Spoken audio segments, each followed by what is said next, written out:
Hi guys. I have received many requests to cover certain cases for this show. I have found a way to accommodate this without playing favorites. At the first of every month, I will sift through names from my list of Patreon donors in a bowl and draw someone at random. That individual will get to choose a case for that month. The link to my Patreon account, once again, is www.patreon, that's spelled patreon.com/leader1, Leaderone. Thank you and enjoy the show. This episode is a birthday present from my very own true crime queen, Lauren Villafania. I love you.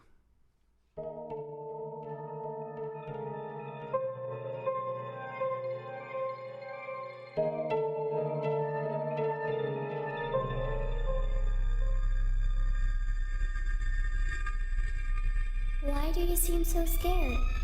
All I wanted to do was play with you. Please come and play with me.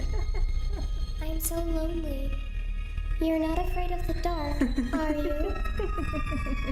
Don't be afraid. Come with me. I will show you where I play hide and seek. Do you want to play hide and seek? You hide, and I'll find you.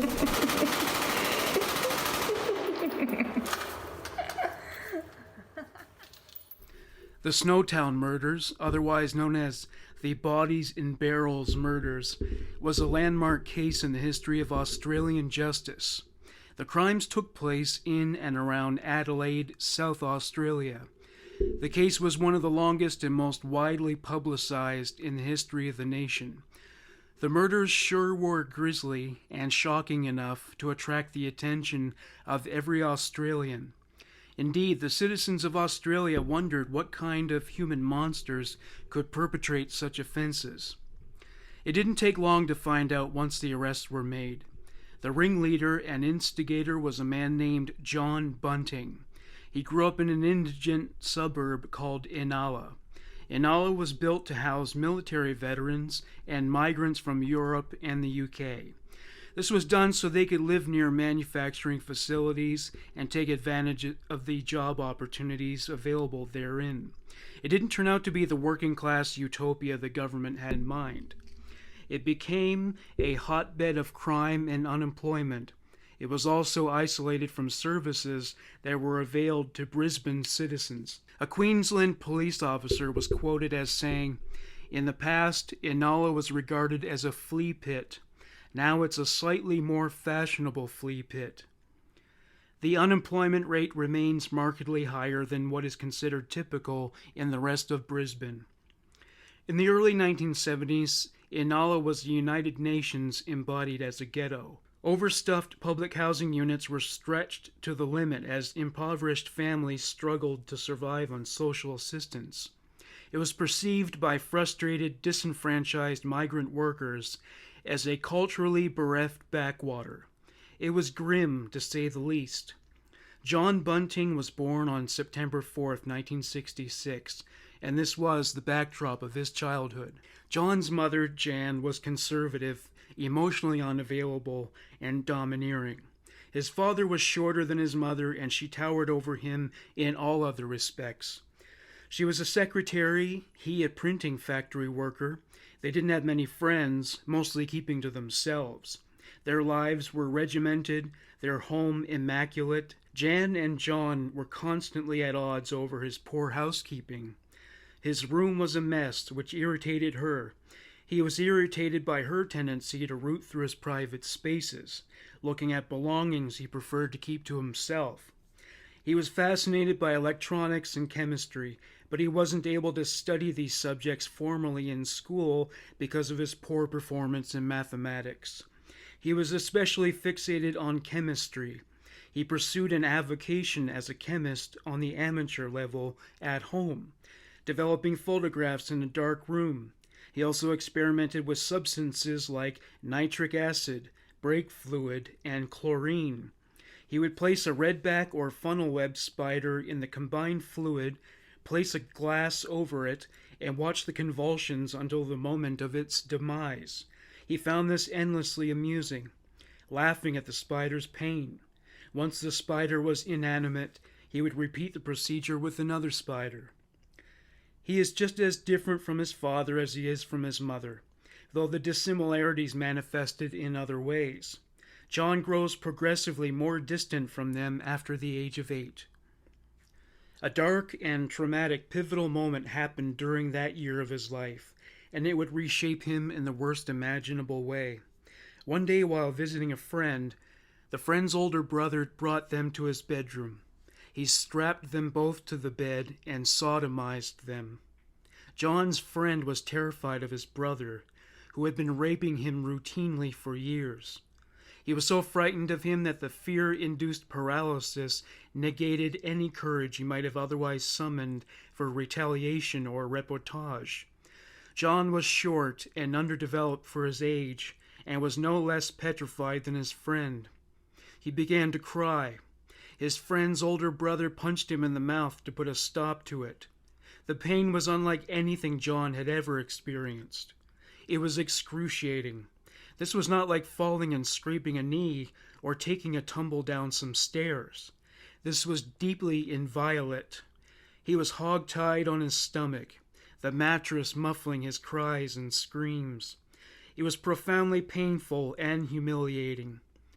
To add insult to unspeakable injury, his friend's older brother says to his friends on the phone afterwards, "I've got these two conditioned, and we're all going to have a party." And so they did. The boys were beaten and their flesh burned with cigarettes by every participant. Mercifully, the friend's father suddenly appears in the room. He yelled, "Let them go!" He untied the boys and opened the door. He told John to collect his possessions and sent him to a doctor. John was so shaken by what happened to him that he couldn't bring himself to tell anybody. When he mentioned it years later, he referred to it as his accident. His explanation was that someone broke into his house and did it to him, and that they drove off on a motorcycle and were hit by a bus, negating any possibility of facing justice. Nobody ever questioned his account of what happened. When he returned home after the rape, his mother saw the welts on his face and smacked him in the mouth for being late for tea time. From there, he went directly to the bathroom to stanch the persistent anal bleeding, as merciless as his friend's brother's assault. He was so ashamed to have been a victim of this sort of act that he would apply the same amount of pressure to the internal wound he had left behind. He was anxious to prevent anyone from finding out that he was on the wrong end of homosexual rape, blameless or not. He felt that being on the receiving end would not spare him the shame of his involvement, even if it was extorted through brute physical aggression. At the age of 13, John met a man named Benny, who was in his 40s. Benny experienced the horrors of abuse as well, though in his case the perpetrator was paternal. This was not the kind of garden variety dysfunction that was incubated in a bottle of spirits and born as a pummel to the cranium. This is the kind of abuse that makes the papers, and if you had read about it, you would have found out that his father cut off Benny's toes with bolt cutters for amusement. John asked Benny for protection, and it was promised to him. But it came with a price tag. John was to act as bait for a trap Benny was eager to put in place. Benny told John he would become his stool pigeon. John finds this terminology amusing. Having executed their plan, John stood on street corners, short and slight of build for his age, playing the part of hustler. Lecherous chicken hawks with a keenly sentient radar for fresh meat would approach John and say something to the effect of, "Do you want to come with me, little boy?" John would respond with something like, "Yes, but I have to tell my brother where I'm going first." John would lead the man around the corner and into the proverbial dark alley, where you wouldn't want to run into someone like Benny. John and Benny would wallop the man within an inch of his life, laughing as they did so. Having capitalized on the man's defeat, they would leave him begging for mercy and soaked to the skin in his own blood. When John was 17, he was hired to put up handball nets. The position required frequent travel, and he plied his trade throughout mainland Australia and Tasmania, though he was based in Brisbane. He was able to use the job as a cover story when he moved out of his family's home. His mother just assumed he was called away for long periods of time working. As soon as he returned to Queensland, he would link up with Benny, who had become his best friend. He would brag to Jamie Vlasakis that Benny trained him on how to deal with chicken hawks. To quote Vlasakis, he and Benny did a few murders. Benny taught him what to do. When John was 17, his daughter Tammy was born. He was separated from her mother by the time she was born. He and the mother, Lisa, shared a casual custody agreement. He didn't tell his parents about Tammy. After all, the less he told his mother, the less she had to say, and he liked it that way. She didn't want grandchildren anyway, and it was John's preference to be secretive. When Lisa moved in with another boyfriend, he sexually and physically abused Tammy, and Lisa asked John to pay for them to move to England to get away from the rageaholic. A man she knew who lived in Britain offered to marry her so she would never have to return to Australia. Tammy never returned either. John and Benny are so close, John considers Benny to be family. They engaged in many violent acts together. Predating the television program To Catch a Predator by decades, they would break into the homes of known pedophiles and wreak havoc. They upended furniture, defecated on the beds, and murdered their cats. They would smear the word faggot on the wall with feces. They capped it all off by going out in search of new victims. In Benny, John has found a hero and a kindred spirit. They were never charged for these offenses, and John became cocky. He saw the police as inept. He felt invisible, above the law. But this was not to last. Benny was diagnosed with throat cancer and died months later. It was 1985 and John was 18 years old. He was anxious to leave Queensland. He was sharing a house with a friend named Mark Day. Day recalled how John was fond of talking about his hobby of beating up pedophiles. He didn't believe John's stories, but when John invited him to accompany him on his travels, he took him up on the offer. February 1986. 2 cars carrying 9 passengers, all friends and associates of John Bunting, were headed for Perth. John tells them that he's a fugitive, but they take it with a grain of salt. His stories always come across as far-fetched. They didn't make it to Perth. The car broke down in Adelaide. John took up work, first as a concrete floor painter at a motor museum, and then as a butcher and bagger at the South Australian Meat Corporation. Eviscerating flesh was far more to his liking. He has hobbies too. He collected guns that he stored under his bed. He did a lot of reading too. He learned how to make homemade poisons, blowtorches, and Molotov cocktails. He hid his arsenal in a space in the ceiling above the kitchen. There he kept his poisons, rope, knives, and blowtorch. He was very eager to fire his guns, especially after shooting a dog that rubbed him the wrong way. He loved that he put it down so instantly. He savored the visage of blood streaming out of the wound. He hung the canine in his shed for a few days before he put it in a garbage bag and deposited it on a deserted street near the outskirts of town. He bragged about it to his friends, who shook their heads, falling short of the admiration he anticipated. The immediate demise, he found, was not to his liking. There was nothing to savor with the pell-mell execution of a gun. He wanted to wring more out of the experience than blood. He wanted fear, he wanted terror, he wanted submission, he wanted bargaining. He wanted power. But like with most pivotal developments in his life, he kept this realization a secret. Months later, when he met the woman he married, Veronica, he kept it from her too. Veronica didn't believe most of John's sordid yarns. Sometimes he told her about events that grossed her out from the telling, and she would tell him to stop. He would describe in graphic detail his time working at a crematorium in Queensland and how he was fascinated by corpses. He told her a story about when he stuck skewers into a pig and let it bleed out before he decapitated it. She inquired about his reasoning by committing this malicious act. Did he do it just for fun? He only grinned, and she assumed he was lying. She didn't find these stories nearly as amusing as he did. She loved animals, and was upset at the thought of them being abused. John loved shock value, and he told disturbing stories that were nauseatingly specific about every detail toward which his audiences would have preferred to turn a blind eye. For John Bunting, projectile vomiting would have served as the equivalent of a standing ovation. One such story involved an ex-girlfriend who was sexually abused as a child. He would describe how he and a friend grabbed the offender, strangled him, and dismembered him as they drove along a highway connecting Adelaide to Melbourne. One drove, the other cut the pervert up and threw his components out the window.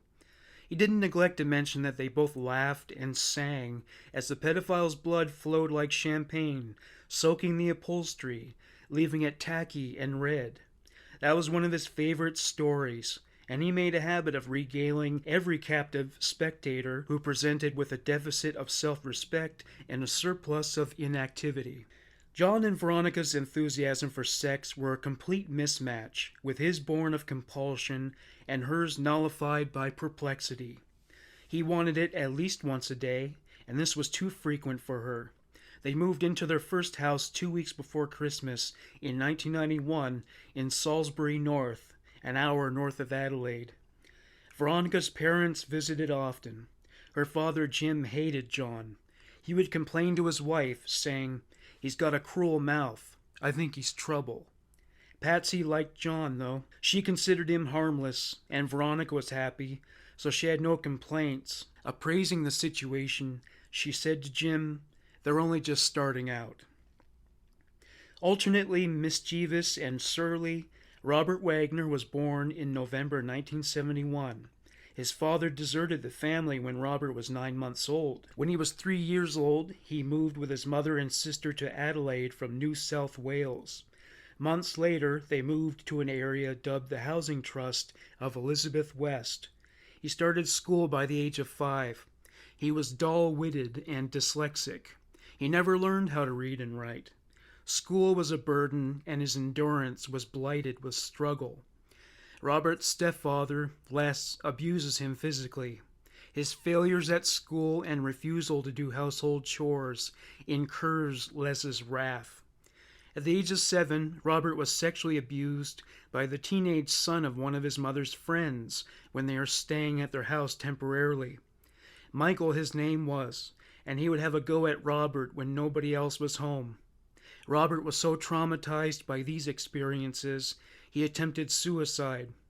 On one occasion, he woke from an overdose of prescription drugs, muttering to himself, "Michael, don't hurt us. Leave us alone." Barry Lane lived in Salisbury North for years. He was born in Snowtown in August 1955. His birth name was Barry Venables.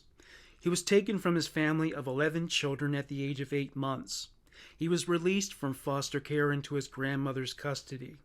His father was an alcoholic prone to violence. He beat Barry's mother with regularity, even when she was pregnant. Barry's older brother Cyril characterized their childhood as harsh and joyless. Sylvia had to beg for food. They were hyper-vigilant when their father was drunk, living in fear of outbursts of aggression. On one occasion, he picked Cyril up by his armpits and slammed his head against the ceiling so hard, Cyril ended up with a concussion. When their father died of a stroke, it was hardly considered a tragedy. Not a tear was shed. Barry's formative years were spent in a mining town called Port Pirie. The weather is so hot and the location so isolated that it has been dubbed the Iron Triangle. Men engaged in fistfights openly on the streets. Weaklings were not suffered gladly. Sylvia lived nearby. The family is dependent to a significant degree on the Salvation Army. Barry was an outlier. His siblings tried assiduously to fit in among their peers, despite the abject poverty that leaves them in rags.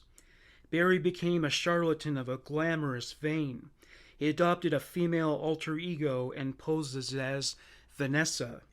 He constructed this facade privately in his bedroom, wearing garish glass bauble earrings, fishnet stockings, and a hot pink skirt. It took 2 years for Vanessa to make her public debut. It finally came to pass at the age of 15. Clad in stiletto heels and satin, false lashes, and cosmetics, Vanessa waved to all men who slowed down in their cars to have a closer look. Vanessa only appeared according to mood. Barry still went out as himself on a regular basis. His favorite companions were young boys. Well, perhaps companion is a bit too euphemistic. In 1980, at the age of 25, Barry was sentenced to 4 months in prison for sexually assaulting 2 12-year-old boys. It wasn't the first time he was charged with such crimes. He is admonished by a judge and defends himself by blaming his family, who he alleged prevented him from living openly as his true self. Typical of the treatment pedophiles receive in prison, other inmates spit on his food and threaten him with violence on the regular. He was required by the courts to undergo counseling upon his release. Barry considered it a waste of time and stopped going when the mandate expired. When Barry returned to Salisbury North, he fell into his old habits, chatting up prepubescent boys. Vanessa came out to play once again, as she was not welcome in the neighborhood.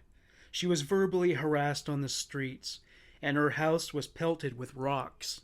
In an effort to prevent his facial hair from growing in, he took female hormones, with no success. He tried to redeem himself by joining the Salvation Army, but found he couldn't be saved. Vanessa and Robert Wagner crossed paths at a party, and it is with her that Robert spends his time when he should be in school. He wanted to introduce her to his mother, Carol. Barry bragged to others that he asked Robert to fillet him. Carol is horrified that he is running with a transvestite. Vanessa's blonde, unkempt hair, blue strapless dress, and white high-heeled sandals, propping up thick, hairy legs. It was a lot to take in. Too much for Carol. Vanessa bragged about all the presents she gave Robert, like radio-controlled cars and other items that were too expensive for his mother to buy. Vanessa even touched Robert in front of Carol.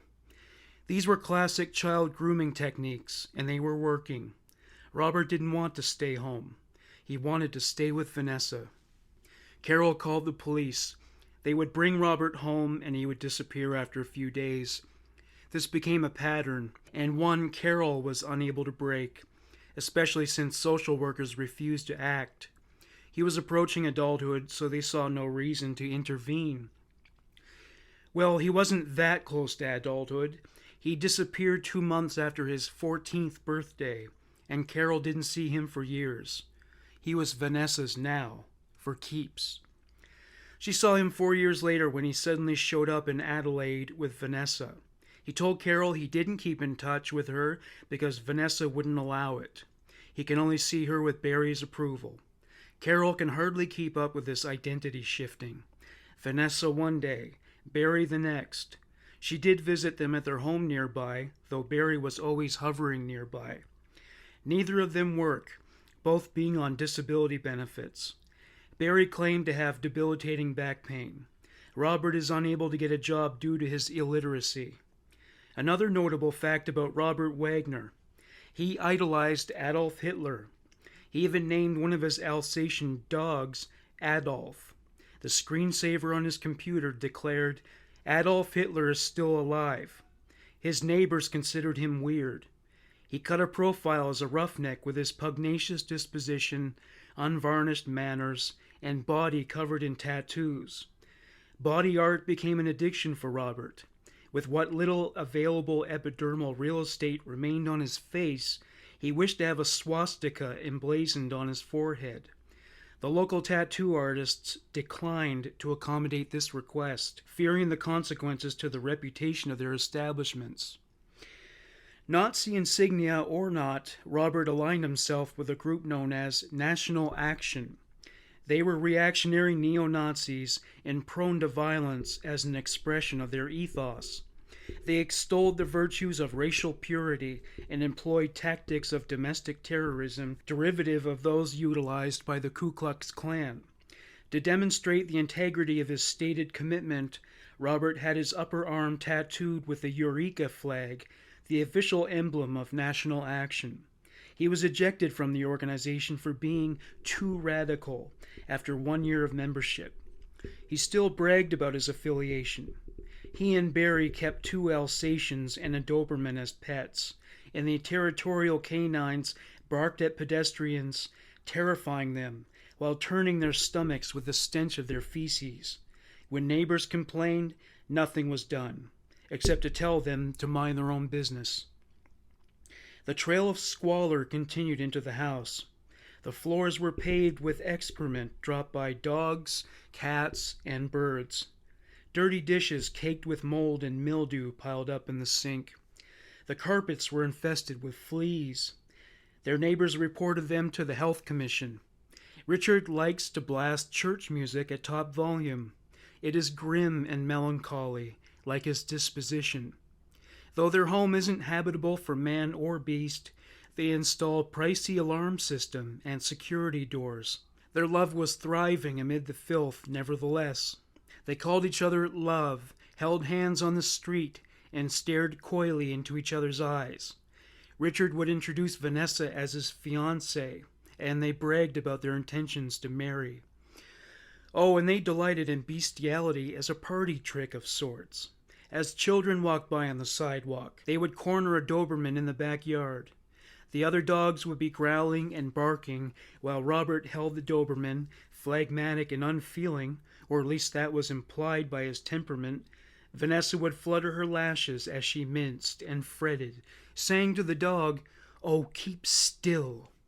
A neighbor noted that he heard them discussing it once, how they tried to, quote, do, end quote, a dog in their backyard.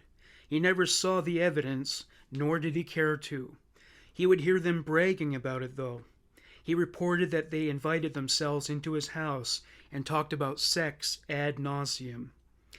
Things weren't all roses and interspecies erotica in their relationship, however.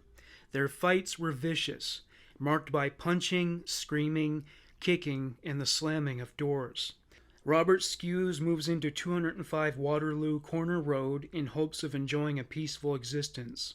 He needs it. He was orphaned in childhood and suffered the complications of mild brain damage from a difficult birth, with migraine headaches as frequent obstacles to his ability to enjoy life. He struggled in school and went on disability at the age of 20.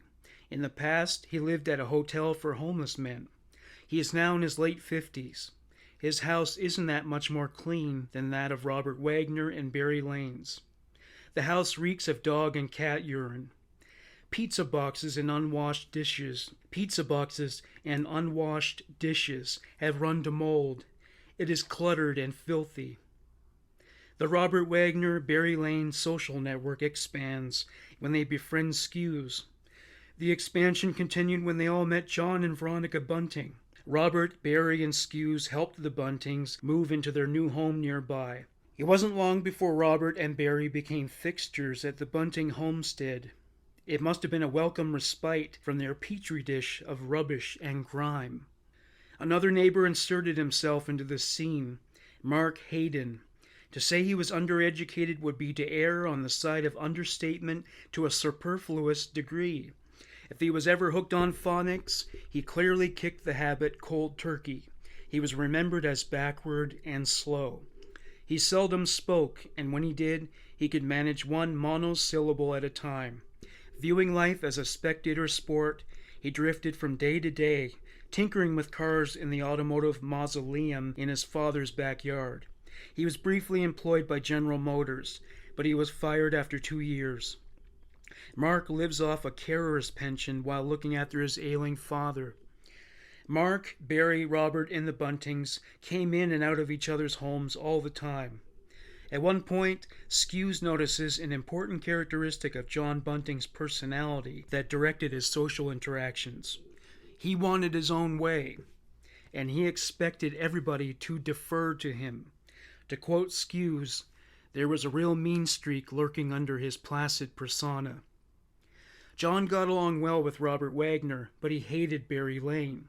When it came time to introduce Barry to people he knew, the lingua franca of his internal dialogue would have launched with, "Come and meet this freak." Robert and Barry didn't work, so they spent most of their time at a neighbor's house, watching television and drinking coffee. The neighbor in question was Geoffrey Williams. He was in his early 50s and glad to have company. He wouldn't visit their home because he is put off by the insalubrity. John Bunting hated Geoffrey, so much so he painted the word fag on his fence. John becomes conniving to a morbid extent. He fantasized about filling Williams' house with corpses, with Williams' remains among them. A live chihuahua would have been crammed into his throat as a ghastly pièce de résistance. He would have even waited for the police to arrive to see the pallid looks of horror on their faces. John Bunting, on the other hand, would be the one laughing. John spent hours sculpting and polishing his ghoulish fantasies, his trigger finger throbbing in parallel with the pounding of his heart, falling out of rhythm only as it skipped a beat. In 1991, Barry Lane and Robert Wagner befriended a 17-year-old boy named Clinton Trezise. He was a gay drifter and very swishy, with his orange nail polish and purple pants. John Bunting despises him. He calls him Happy Pants. One night that year, John and Veronica pay a visit to Barry and Robert's place. Veronica didn't enjoy visiting their home because the stench of animal waste turned her stomach. She went anyway, since she had no autonomy in her marriage. John and Robert would disappear at night with no indication of their whereabouts and return with expensive electronics. No explanation was given about where they were obtained. Happy Pants has disappeared. Nobody notifies the police. Occasionally somebody will ask Robert Wagner, "Where's Clinton?" And he might say something to the effect of, "He's a drifter, could be anywhere." August 1992. Clinton's sister Sherry has called his apartment several times, but nobody ever picks up. Accompanied by her father, she goes to check on him. They were informed by the housing trust that his tenancy was terminated. The apartment hadn't been cleared out yet, and when Sherry and her father are permitted entry, they are appalled by what they find. Clinton was remembered by them as a conscientious and fastidious housekeeper.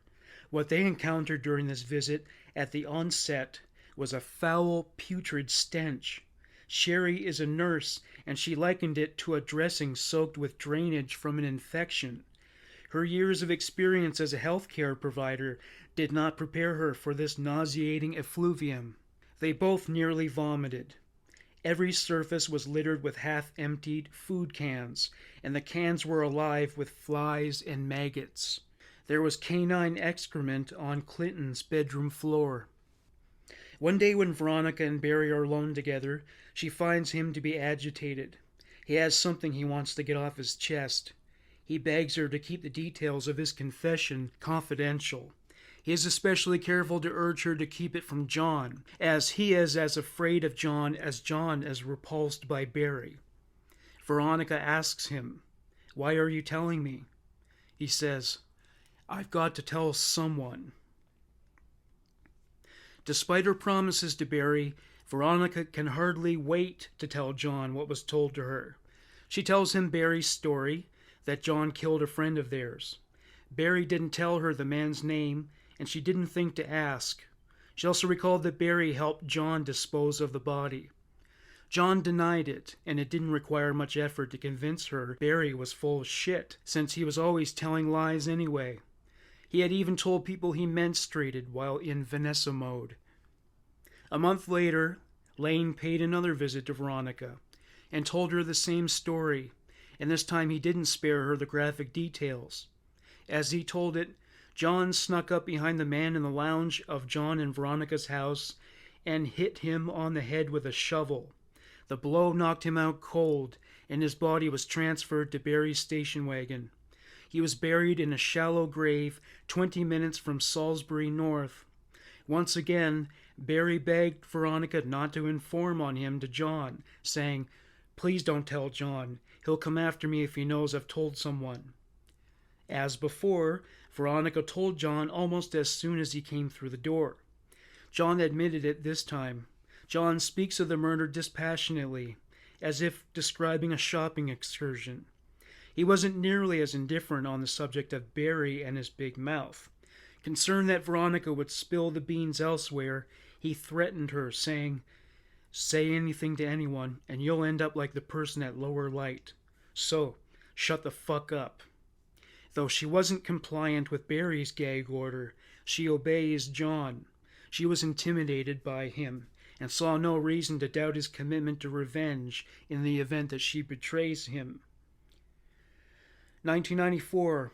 At the beginning of spring, two farmers, Ronald and Jack Finch, make a shocking discovery while spraying weeds.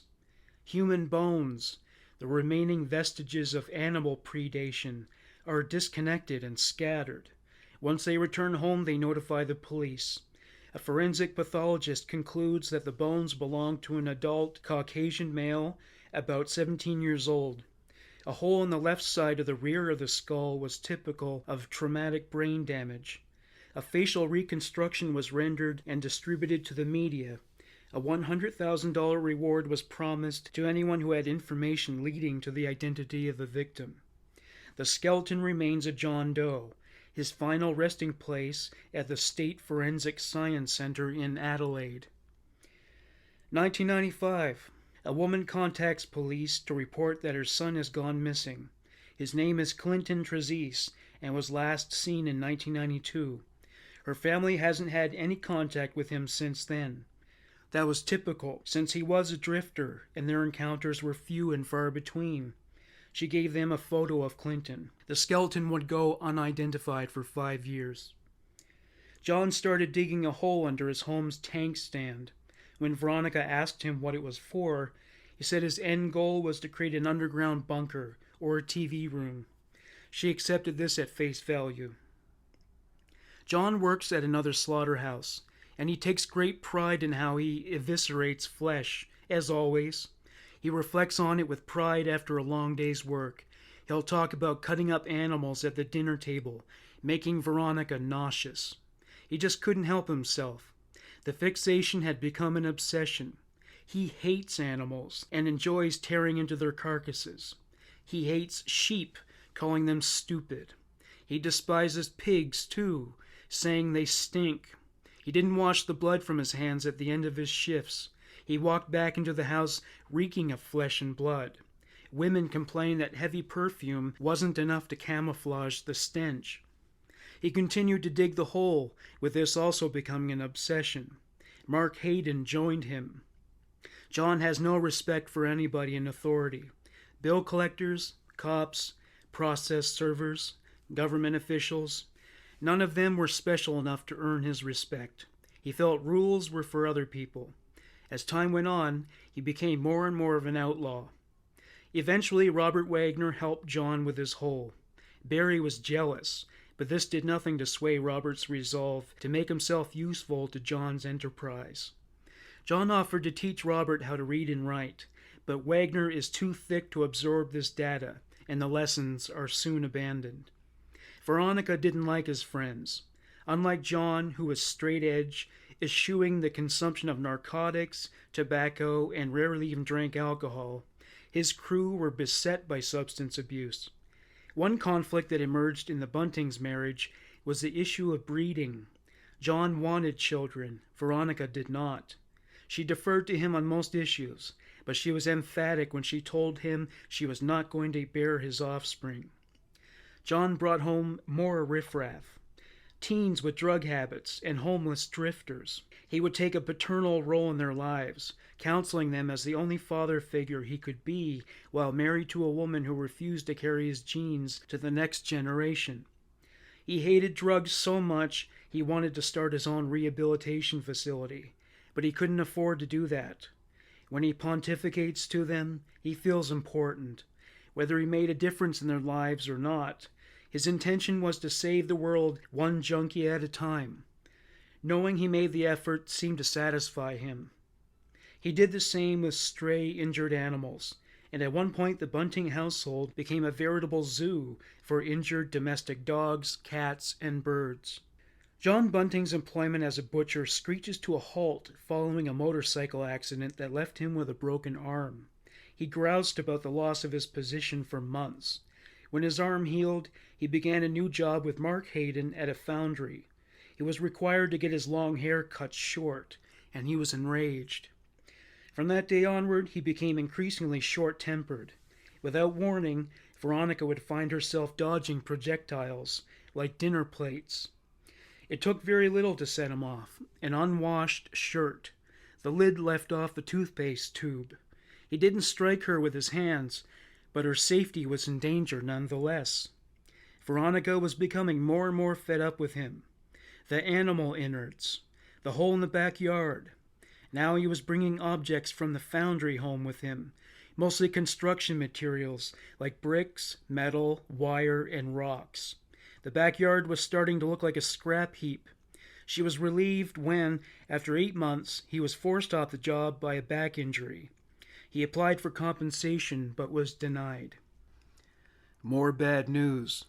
Now Wagner, Hayden, Lane, and the vermin that crawled up from the gutter descended, and they infested the Bunting house full time. When John visited their houses, he would wander into their bedrooms and have a look at their possessions. He scanned every object he saw carefully, his radar sensitive to signs of monetary value. He and his posse continued to dig the hole, and it gets deeper and deeper. Robert and Barry became involved in so-called boy auctions. Boys recruited and or abducted by pedophiles would be auctioned off to other pedophiles. One boy, Jamie Vlasikis, was sexually abused by a neighbor named Jeffrey Payne. Payne invited him to his home, and though he was initially reluctant, Jamie grew up in a dysfunctional household raised by a drug-addicted mother. He was sexually abused by his brother, but he didn't see any red flags when Jeffrey Payne invited him into his home. Payne groomed him by showing him softcore pornography, soon after graduating to hardcore. Payne began touching Jamie for the purpose of sexual gratification, and he demanded that Jamie do the same. Hardcore pornographic videos would be playing in the background. This made Jamie feel ill, and he felt even worse when Payne began raping him. It went on every day for a long time. To ensure Jamie's silence, Payne would say, "Shut up about this or I'll kill your mother." He also threatened to sexually abuse his brothers. Barry Lane was jealous that Jeffrey Payne was getting more of this kind of action than he was. He got his revenge by reporting the sexual abuse to Jamie's mother, Elizabeth. He said to her, "Your neighbor is a pedophile, and he's been molesting your boys. All your sons, except Troy." He tells her about the auctions, and it soon becomes clear that he is an expert on the subject. He doesn't spare her the details. He gives a commentary on what the auctioneer says. "What do we give for this little beauty? No reserve. $5, $8, $12. Do I hear more than 12? Going once, going twice." Barry Lane was the middleman. The network was known as the family. To quote Elizabeth, he was tangled up with the family. He used to procure little boys for these little boy auctions. He would talk about it all the time. She learns that some of the boys are dead, packaged for the necrophiles. Barry tells her that he has witnessed her sons displaying their buttocks for pedophiles who insert $5 bills into their anal cavities. She hates Lane and assumes he must be lying, but she continues to speak with him and Wagner for a few weeks until she can mobilize the police to take action against Jeffrey Payne. Her sons were conceived through rape, and now sexual abuse was trickling down to the next generation. She told Troy that she suspected he had become a victim. After some prodding, he broke down and told her everything. When he was a boy, he was raped by her ex-husband, Spiros Vlasicus. He would hold Troy's head so he couldn't escape. He would say, "This is good for you. You're really enjoying this, aren't you?" He did the same to Elizabeth and to his own sons. He had raped and abused Elizabeth in many ways. It occurred to her that he hated women. He surrounded himself with gay men and preferred to rape his own sons rather than make love to his wife. Troy wept in his mother's arms. Elizabeth was devastated. Her mental stability was thrown into disarray. She dissociated and morphed into her alter ego, Laura. Normally she would have confided in her mother, but she had recently died. The trajectory through the downward spiral had begun. Jamie struggles to talk about the abuse with the police. He was so traumatized he found it difficult to talk about being penetrated. It's the humiliation in a different form.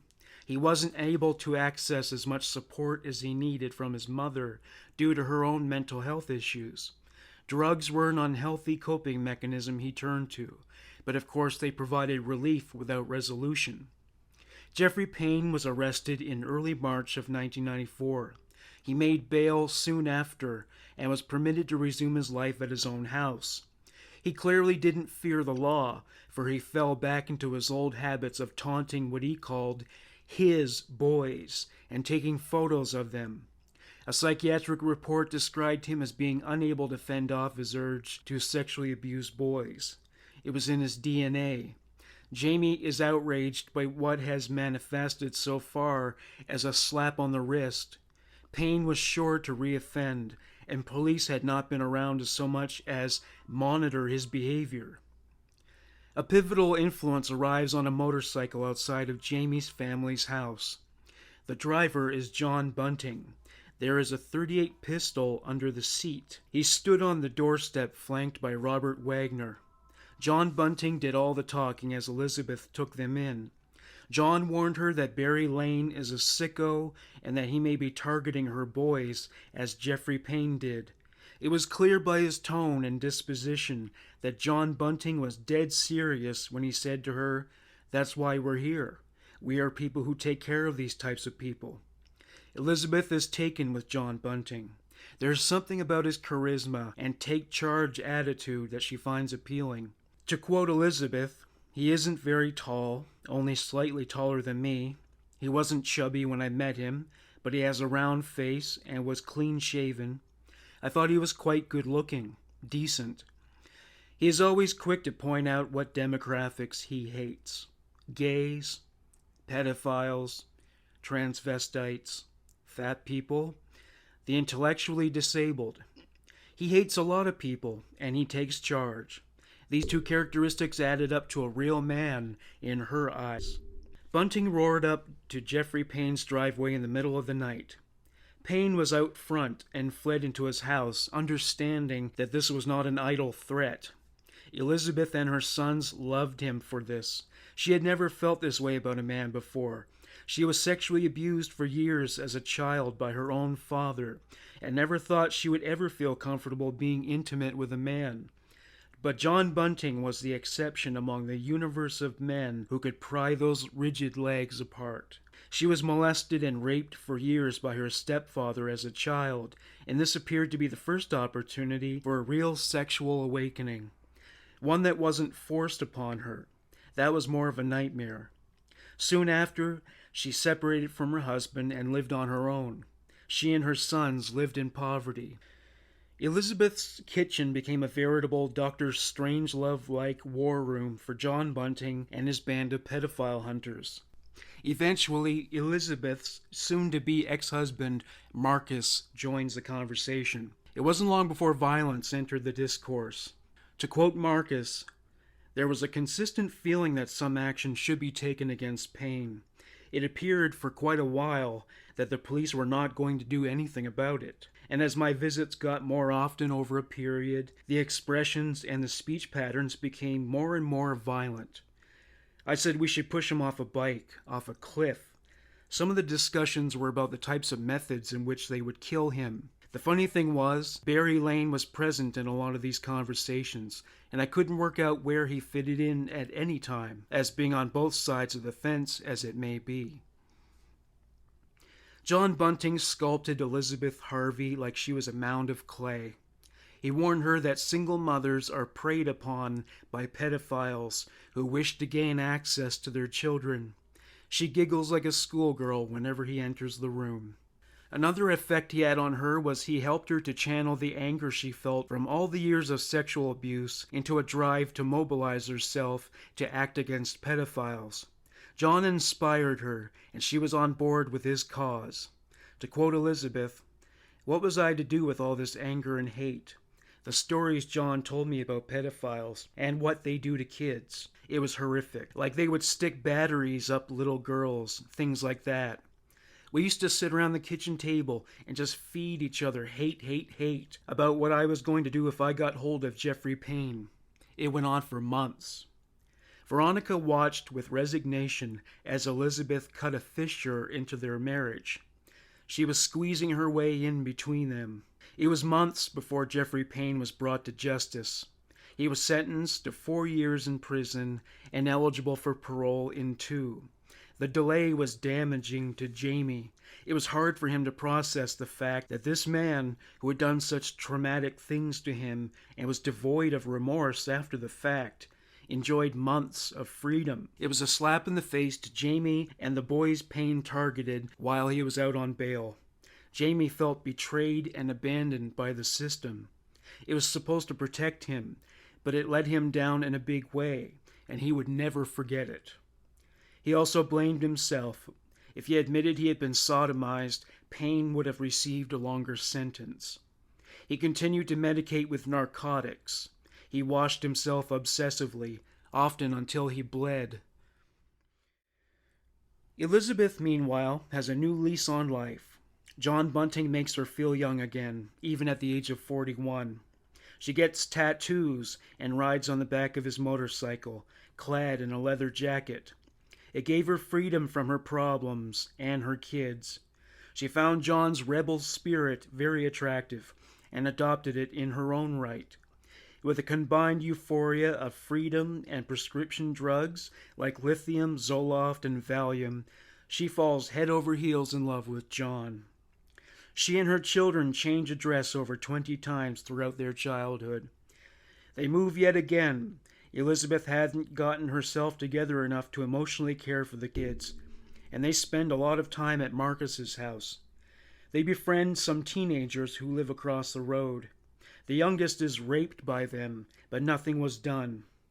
As Elizabeth tells it, "A cop told me he couldn't give chronological evidence because he is intellectually handicapped. But I found out one of the lads who raped him had worked for Payne, and he'd been writing to him from prison.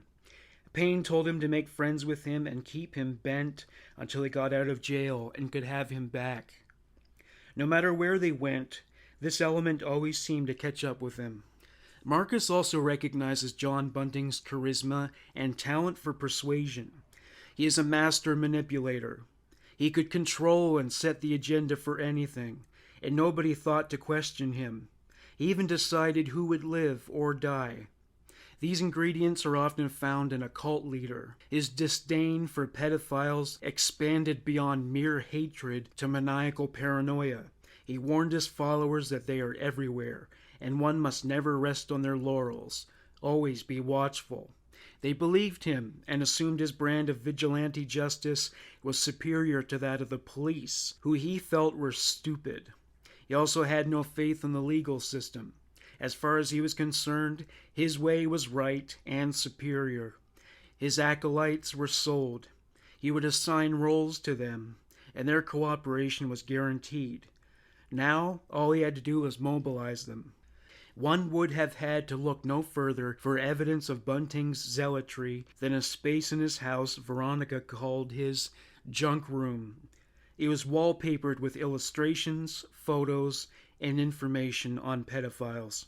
To quote Veronica, he said they were people who knew Barry, and that some of them had done horrible things to children. He told people he hated pedophiles because of his own childhood sexual abuse experience. He didn't share this information with Veronica, though. When he got together with this group, they would call up pedophiles. They would verbally abuse and threaten them. Bunting did not distinguish between the average gay man and pedophiles, feeling they were all one and the same. He also felt that women who do not intervene when they know their child is being sexually abused are pedophiles too. He called them tooth fairies. Elizabeth brings her sons to the Bunting homestead.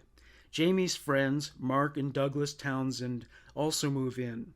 They hotbox the house with marijuana, further adding to Veronica's discomfort. Elizabeth stole her husband, and now she was crowding her out.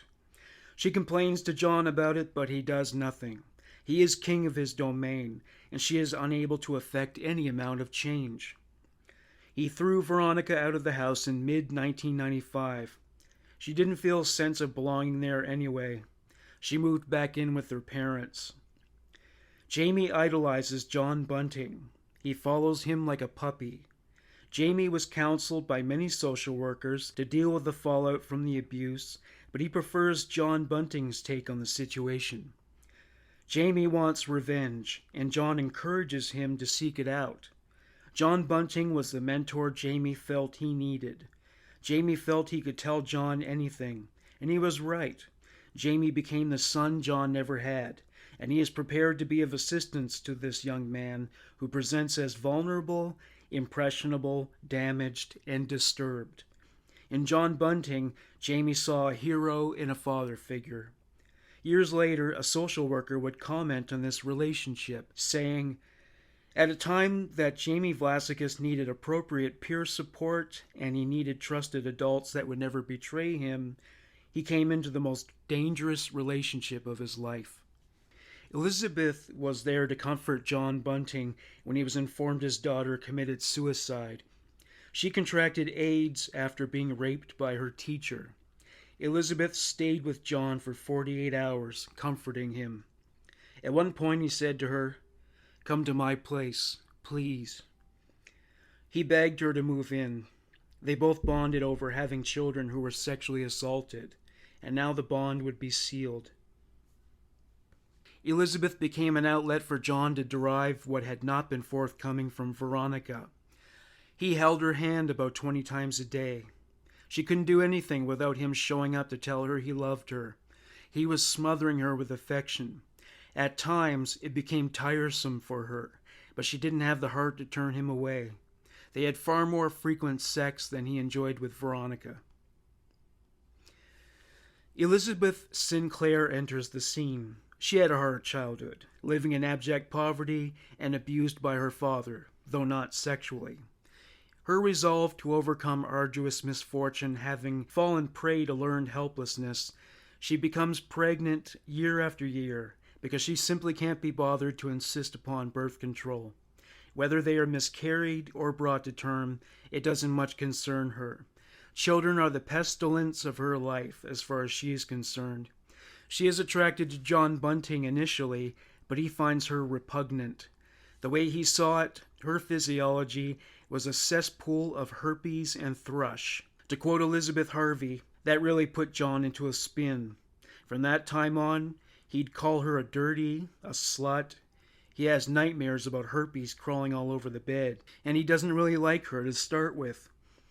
She brought up her kids atrociously. The house is always filthy, and she never does housework. She is just a slut as far as he is concerned. There was more to the slut, according to Elizabeth Sinclair. The way Sinclair told it, she was dumped by her mother with a farmer. He chased her around with a cattle prod. She was sold into a brothel. She was cheap goods to men, ground up like meat and spat back out. She told Elizabeth Harvey she worked as an escort and serviced politicians. Harvey was skeptical about that one. Sinclair wasn't good-looking enough, at least not at that juncture, to service such high-end clientele. John doesn't have the stomach for Elizabeth Sinclair, so she settles for Mark Hayden. They are both below average in intelligence, have poor social skills, and are complete misfits. It's a match for good or ill. She drops her children off at his place while she seeks better things in the local nightlife. She moves in with him, taking her youngest sons with her. Mark was reluctant to marry her at first, but Elizabeth Hayden talks him into it, and he does want Elizabeth Sinclair to have his children. They were married at a local Mormon church. After they married, she persuaded him to leave Adelaide and move to Queensland. There was no room for his father, so they left him behind. No care, not even food, just left him to fend for himself. He is unable to feed or bathe himself. He was found by Mark's aunt a week later, lying on the floor with a broken hip. He was soon admitted to a nursing home. They didn't last long in Queensland.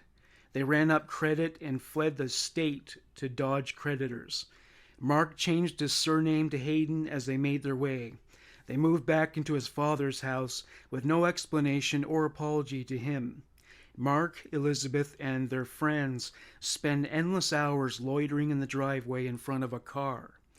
They have nothing else to do, all being unemployed. The kids inherit Elizabeth's potty mouth. She mostly takes a laissez-faire approach to parenting.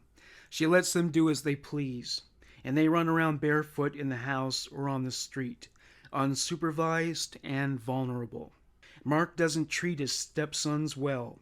At night, he locks them in their room. He won't let them out, not even to use the bathroom. He nailed up the window so they can't escape. Not only do they soil themselves, but they are sent to school wearing the same filthy clothes. The teachers make note of their poor hygiene and unlaundered garments, but little to nothing is done. Social workers and police do nothing. Neighbors don't report any signs of neglect. Elizabeth is aware, but also does nothing. A man named Gary Gray was disturbed by the way Mark Hayden treated his stepsons. He called him a moody bastard. To quote Gray, "He is mean to those boys, real mean. He'd pick them up by the ears and belt the crappers out of them." The youngest figured out that the best way to escape the attack is to lie low, duck, weave, and tiptoe. The boys spend a lot of time under the kitchen table. They are almost always in survival mode at home. If they are hungry, they steal food from the cupboards, which is punished with a hiding, as they call it. Not that there is much in the cupboards to steal. Elizabeth doesn't cook. Most of the time they subsist on fast food, served in a cardboard box rather than on a plate. When they are finished eating, they leave the containers on the floor. The containers blend in well among the other garbage that has blanketed the house. It's a pigsty. A lawyer described it as almost indescribable squalor. If they lived in the States, they'd be known as po-white trash. Mark's father signed the house over to them. They sold it to a developer for $22,000. They didn't clean it up when they left. They moved to Smithfield Plains, where the change of address was the only change in their lives. Otherwise, it was business as usual. Jamie Vlasakis is doing more drugs now. His relationship with John Bunting deepens to the point that Jamie asks John to be his father. John agrees to take on this role. Jamie even moved in with John. He hangs on John's every word, and most of his words dealt with the subject of homosexuals and pedophiles, synonymous in John's opinion. It's an obsession. He doesn't care that he is repeating himself. He wants to ensure his audience never forgets. John sees himself as a messiah of sorts. He felt it was his mission in life, almost as if by divine right, to hunt down, expose, and execute pedophiles. To know John Bunting was to know that basic fact. By this point, Bunting was deified in Jamie's eyes, and Jamie was devout. Though still frightened of John Bunting, Barry Lane still provides him with the information he seeks. Who was, in Bunting's word, a rock spider or pedophile, and who is gay? This gives Lane a false sense of importance. It went on Bunting's wall on its way to Jamie's brain. John devised the steps of victimizing the pedophiles: verbal abuse, assault, vandalism, destruction to automobiles, spraying graffiti on their houses. Bunting's obsession with guns grows concurrently with his fixation on punishing pedophiles. He loves the potential that can be found within a firearm, the blood and guts that pour out with a couple of shots. He enjoys killing animals. He killed and skinned cats. Their corpses lay in the searing Australian sun in the backyard and stank. Neighbors and visitors could barely stand it. Bunting is not concerned about how they feel. He had no sense of smell, so he couldn't conceive of how it might affect others. He moved on to dogs. If one happened to be on the street while he was driving, he would swerve over deliberately to run it over. He told Jamie to shoot a dog once, but he didn't have the heart or the stomach for it, though he was careful to conceal that from John. Jamie is raped again at the age of 16. He tries heroin around this time. The complications of the last round of sexual assaults rise. Feelings of self-disgust re-emerge, as does his old habit of scrubbing himself in the shower until he bled. It was a man named Richard, an acquaintance of Marcus Johnson, who invited him to a nearby park for drugs. He raped him, and Jamie blamed himself. He didn't report it to the police. He felt they wouldn't believe that a tall and robust young man like himself could be raped. Robert and Barry's relationship has become increasingly strained. It is marred by escalating violence. Barry was jealous because Robert was spending so much time with John Bunting. This was nothing compared to what Barry had coming. John told Elizabeth that Barry molested her son. She hit Barry in the mouth and screamed at him. Robert punched Barry several times. Barry ran down the street in his customarily swishy way. In John Bunting's circle, it has come to be known as Barry's chicken faggot dance. Robert continued to hammer Barry for weeks. While assailing him, he would say things like, "You bastard, you took me when I was 14. Eventually, the police became aware of the situation and advised Barry to move out. While loading his belongings on a truck, Barry knocked on Robert's door. He said, Robert, what do you want, faggot? Can I have the telephone directory, please?" Robert tore out one page and handed it to Barry. "Here, that's the only page you need. P for pedophile. Now fuck off." Robert eventually moved into the Bunting house. Elizabeth recalled her first impression of Robert Wagner. He was like this 12-year-old child and very angry when he and Barry broke up. He thought John was God. He and John joined National Action shortly after that, but they got kicked out because they were too radical. Robert started going out with girls straight away. He was determined to show he isn't gay. To impress John and convince him he was committed to his cause, he walked up and down Hindley Street, a district known for its seedy nightclubs and beat-up gay men. He considered it basic training for his tour of duty in the war against pedophilia. Robert followed John, Elizabeth, and her family when they moved to Bakara. Robert worked as a volunteer with the country fire service. The crew found him intimidating and odd. He cursed and swore constantly. It was clear to them that he was boiling over with rage. Robert's mother, Carol, remembered later that there was a car in Robert's driveway with a barrel in the boot. She asked John Bunting what it was for. He said, "To store compost." At the end of 1995, Veronica called John out of the blue one day. She told him she was moving to an old farmhouse at Bakara. It was isolated, a few shacks and a garage. She pitched it as a place that would be perfect for him, Elizabeth, and the kids to live. Instead, he ordered her to move back to Waterloo Corner Road, their old house. He didn't want just anyone to live there. She accepted this directive, having no other options. She didn't live alone. Skews and his friends drifted in and out, and Elizabeth and her kids dropped by when they were in town. Eventually, Marcus moves in with his sons in tow. John Bunting drops by from time to time. John Bunting had designs on moving to the country, this time to Murray Bridge, a river town. Suzanne Allen was the latest woman to become sweet on John Bunting. She wrote him love letters and dropped in all the time unexpectedly. Like most of the women who fell for him, she had low self-esteem and usually ended up with abusive men. She was a professional victim, keen to rattle off her lengthy list of health issues.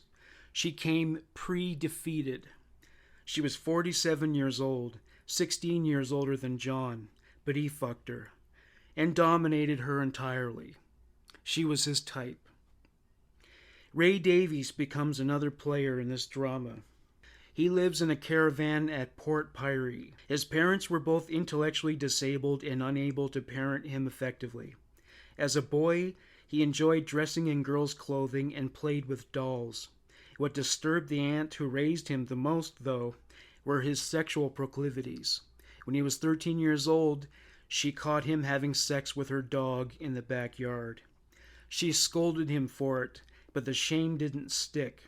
In fact, he was later charged for having sex with a dog, along with assault and stealing. In 1989, he moved to the city's northern suburbs. It is best known for welfare offices and gay clubs.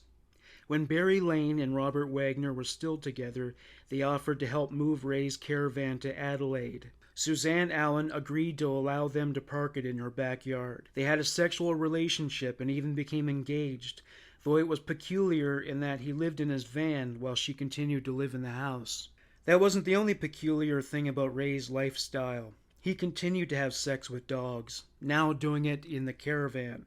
When bestiality lost its zing for him, he lured children into the van. Sometimes he would ambush neighbors by standing on the street and masturbating there while they walked by. They told him to stop it, but they also knew he wasn't right in the head. They assumed he might not have known right from wrong. He walked around with a boombox pressed against his ear. Elizabeth Harvey recalled that he could barely speak, theoretically because of the recessive traits endemic to inbreeding. Ray is physically abusive with Suzanne Allen. She has been beaten by men before, but even this is too much, and she files a restraining order against him. He disappeared from her life at this point. She didn't miss him. John Bunting had her hard anyway. December 1995.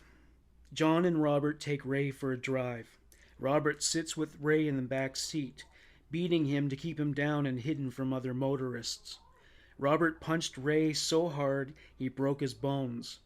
He tells Ray to be a good little faggot when they stopped for a lunch break. John and Robert enjoyed eating in front of Ray while he starved. Afterwards, they resumed their journey, taking Ray to the farmhouse at Bacara. Suzanne would have been quite fascinated to see Davies reduced to a whimpering, infantile mess. He is weeping and mucus drips from his nose. The men brought him to the bathroom. Robert held him in place as John bashed his testicles with a metal pole. Ray's testes took such a pounding they swelled to twice their size. John and Robert screeched with maniacal laughter as John made mincemeat of Ray's testicles. Given the isolated location, nobody can hear them shout things like nappy raper, waste, filthy faggot. They didn't want him to defile their bathtub by dying in it, so they forced him back to his feet and handcuffed him. They marched him back to the car. To prevent any last-minute escape, they said, "Be a good little faggot." As the car pulled away, Ray is stained by blood, bedecked with bruises, and if he hadn't soiled his pants already, his rectum was likely shooting sparks by then. As they drove back to Adelaide, John gloated, saying, "His balls have swollen to the size of golf balls." Robert offers no contradiction. Ray Davies was never seen again. Elizabeth Harvey knows what became of Ray Davies. John returned from his excursion to the country full of joy and vigor. He told her he had a surprise waiting in the boot of the car. She says, "Well, bring it in." Robert and John march Ray into the house and directly to the bathroom. They screamed invectives at him. Once inside the bathroom, they strip Davies naked. They pour more generous helpings of verbal abuse at him. Classics like faggot, dirty faggot waste, nappy raper. Ray is only permitted to speak when he is spoken to. When he does, it is limited to pleasantries like "Yes, Lord," Yes, sir. Jamie visited briefly, but was not admitted into the bathroom. John and Robert were not in a generous mood. Robert and John laid Ray on a mattress on the floor in the spare bedroom, the place Veronica called John's junk room. They call Elizabeth into the room. She contributes in her own right by stabbing Ray and strangling him with jumper cables. John says to her, "Do you like your present?" John grows tired of Suzanne and dumps her. After a truck is observed pulling up to her house with men taking furniture and other items out, her brother reports her missing in November 1996. Her animals were unfed and the house was in disarray. This was not like her at all. She once gave a change of address as being at John's house. The police questioned him, and even with Suzanne's furniture in his living room, he convinced them of his ignorance. Her stipend appeared in her account every month, and it was promptly withdrawn. John Bunting's final judgment of Suzanne Allen was that she was a tooth fairy, a woman who tolerated Ray Davies sexually abusing her grandchildren.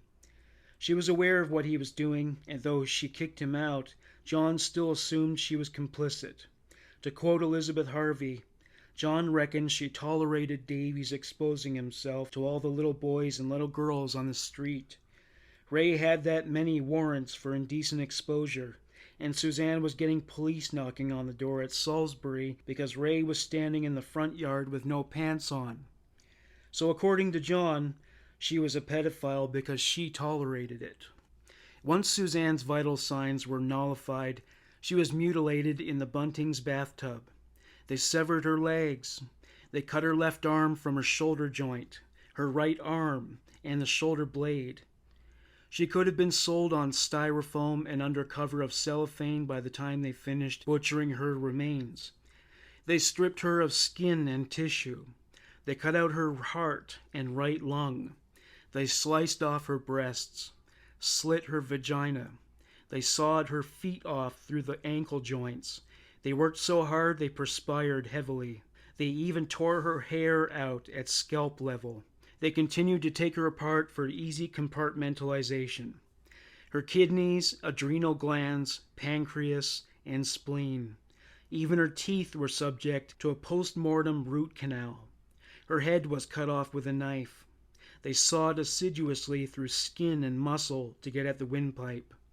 Getting through the sinew was tough, but John Bunting was not one to give up. This was a crusade. He was no longer consigned to practicing this kind of dismemberment on livestock. He tossed her bald head back and forth to his henchmen as if it were a basketball, blood and gore as their uniform. They would shout, "Kiss the puppet," as they dared one another to kiss the lips of her decapitated head. They buried her in bricks and soil and left the rest of the work to the maggots as she rotted on top of the corpse of Ray Davies. John sure was pumped that night. If he had channeled that energy in the bedroom, there would have been semen dripping from the ceiling at the advent of dawn. When he returned home, he told Elizabeth that Suzanne was dead, but that he found her that way. She didn't understand why he felt she had to be dismembered, but she was a drug addict, and her resolve wasn't strong enough for her to pressure him for more details. Much of Suzanne's possessions were sold for cash. Elizabeth went to Suzanne's bank to activate a new debit card. She collected her pension for a year. Nicole Zarita and Maxine Cole were both born in January 1968. They lived next door to each other. They inherited a recessive gene that left them mentally impaired. As adults, they both possessed the mentalities of 10-year-old children. They also shared Eric as their father. He is not developmentally disabled, though one could argue his understanding of right and wrong was impaired. After growing tired of the girl's mother, he began having sex with her daughter, Beverly. She was 23 years old, but didn't know better. She had his baby. Next, he turned to her sister, Neryl. They had a son, Robert, and 4 years later, a daughter, Nicole. Eric was 55 years old when she was born. Eric frequently took liberties with children. He would throw money in the middle of a room and look up the girls' dresses as they dove to the floor to grab it. At the age of 6, Eric lured Nicole into his caravan. He locked the door, pulled down his zipper, and forced her to perform oral sex on him.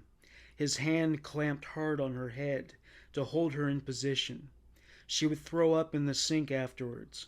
He forced intercourse on her too. She got the feeling that some people were aware of what was going on, but did nothing. She did nothing. She lost her ability to trust. When Nicole was 12, her mother remarried, this time to a man named Don. What she remembers about him is his refusal to drive her anywhere unless she were squashed up against him. His elbow pushed into her crotch the entire way. If she wouldn't sit on his lap while watching television, he stormed out of the room in a snit. His father also abuses her. Whenever he visited, he cranked her head into position so that he could kiss her on the mouth. 2 years later, Nicole was relieved when Dawn left her mother for Beverly. The sexual abuse didn't disappear. It was only carried out by others.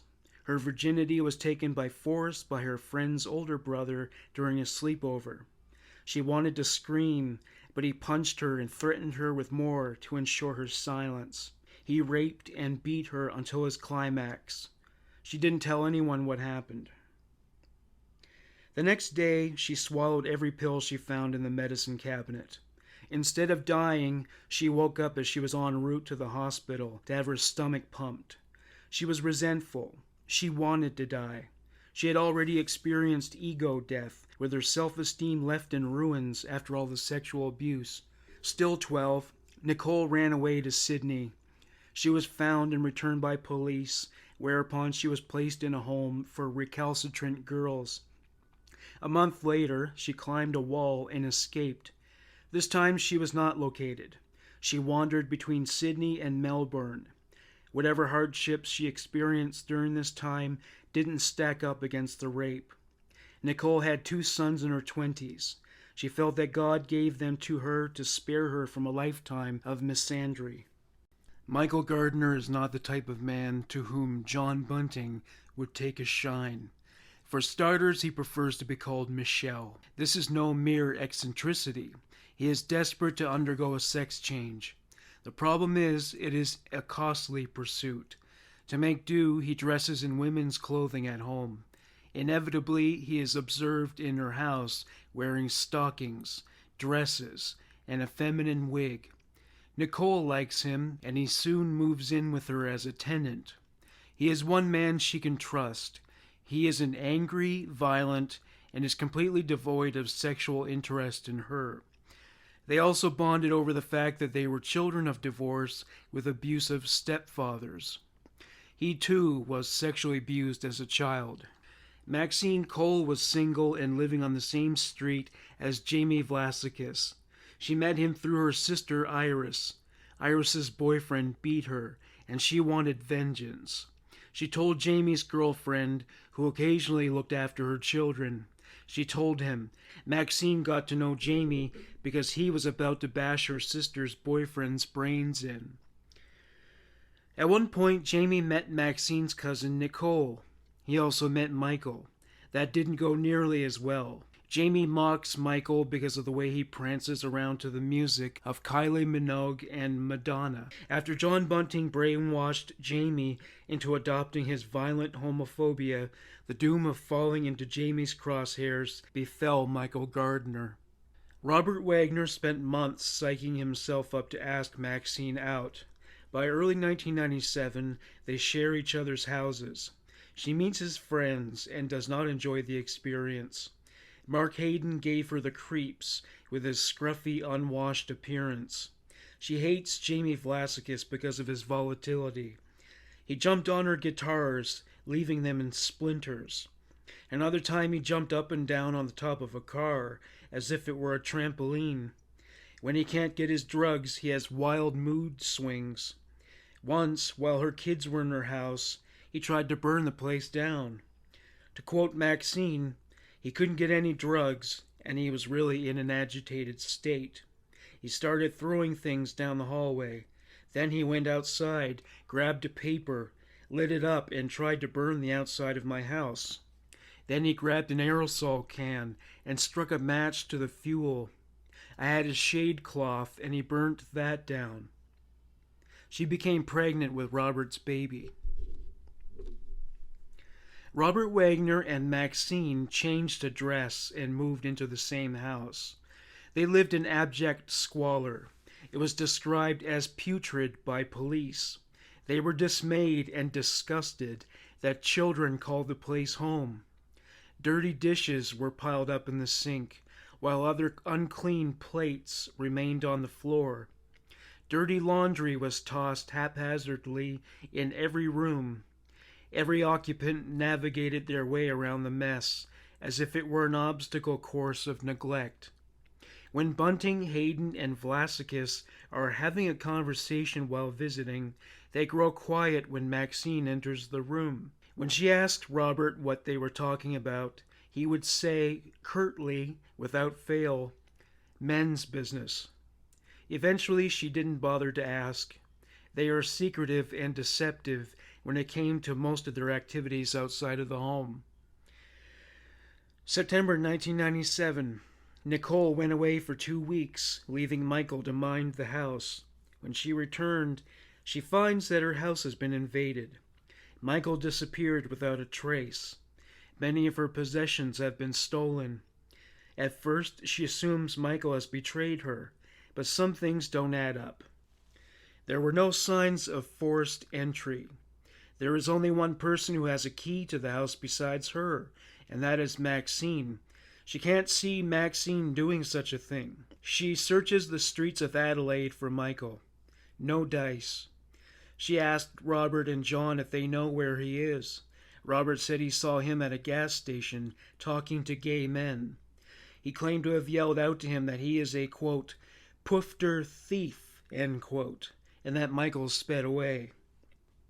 At a later date, Jamie confessed to Nicole that it was he who broke in and stole her TV and stereo to sell for drug money. Nicole's search for Michael hits a dead end. One suspicious development was that she found Michael's wallet underneath his bed, and it contained all his identification. There was also a letter addressed to her, thanking her for allowing him to stay at her house. To quote Nicole, "This made me think that definitely something was wrong, that perhaps he had got into the wrong company and they were misguiding him." She never suspected foul play, however. Soon Michael left a message on Maxine's answering machine. It sounded hollow and saturated with echo. It was him, but it didn't sound like his usual self. He said he wanted his wallet back, and he was desperate. He said, "I'm sorry about your stuff, but I need the money. If you go to the cops, I'll go to the tax department." By the time Nicole went to Maxine's house to retrieve the tape, it had been recorded over with other messages. She is angry at Maxine for this, but Maxine is in her second trimester of pregnancy, and she didn't want to distress her. Nicole received calls at her house from a friend of Michael's. He asked her if she could meet him in a park to give him Michael's wallet. Another voice gets on, claiming to be Michael, but she knows it isn't. At one point, the voice says, "I just want to tell you, your kids taste nice." She was so disturbed she hung up the phone, shaking. More calls come, and the tonality of the message gets darker and more threatening each time. On one occasion, the caller says, "I don't appreciate you milking me around, and I'm probably going to have to come and gut you myself." Nicole and Jamie devised a plan to resolve this problem.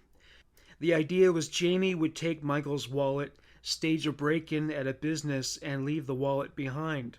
That way, the police would look for Michael, and with that, the problem would be solved.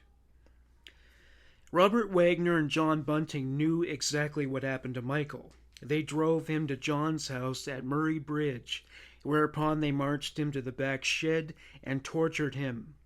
They screeched and laughed at him while torturing him to the point where he begged them to spare his life. They burned the skin of his testicles with a cigarette and singed his flesh elsewhere. Robert gave Michael a reach around, grabbing his throat and strangling him. Michael falls to his knees. Mimicking Michael's effeminate voice, John demanded he rise to his feet. Mocking Michael's swishy cadence, he says, "Oh, Michael, stand up. Stay on your feet, naughty boy." Michael's knees were buckling, but he tried as hard as he could to stand. There is now a rope around his neck, with a slip knot at the end of it. It is tied to an overhead beam. One slip, and he will be done for. Robert doesn't have the patience to wait for the eventuality of self-sabotage. He pulls the rope tighter, and John watches as the life within Michael's eyes is slowly but irrevocably extinguished. Later, John told the story of Michael Gardner's execution to Jamie Vlasikis many, many times. And boy, does he lay it on thick with all the graphic details. Jamie later told the police what John relayed to him.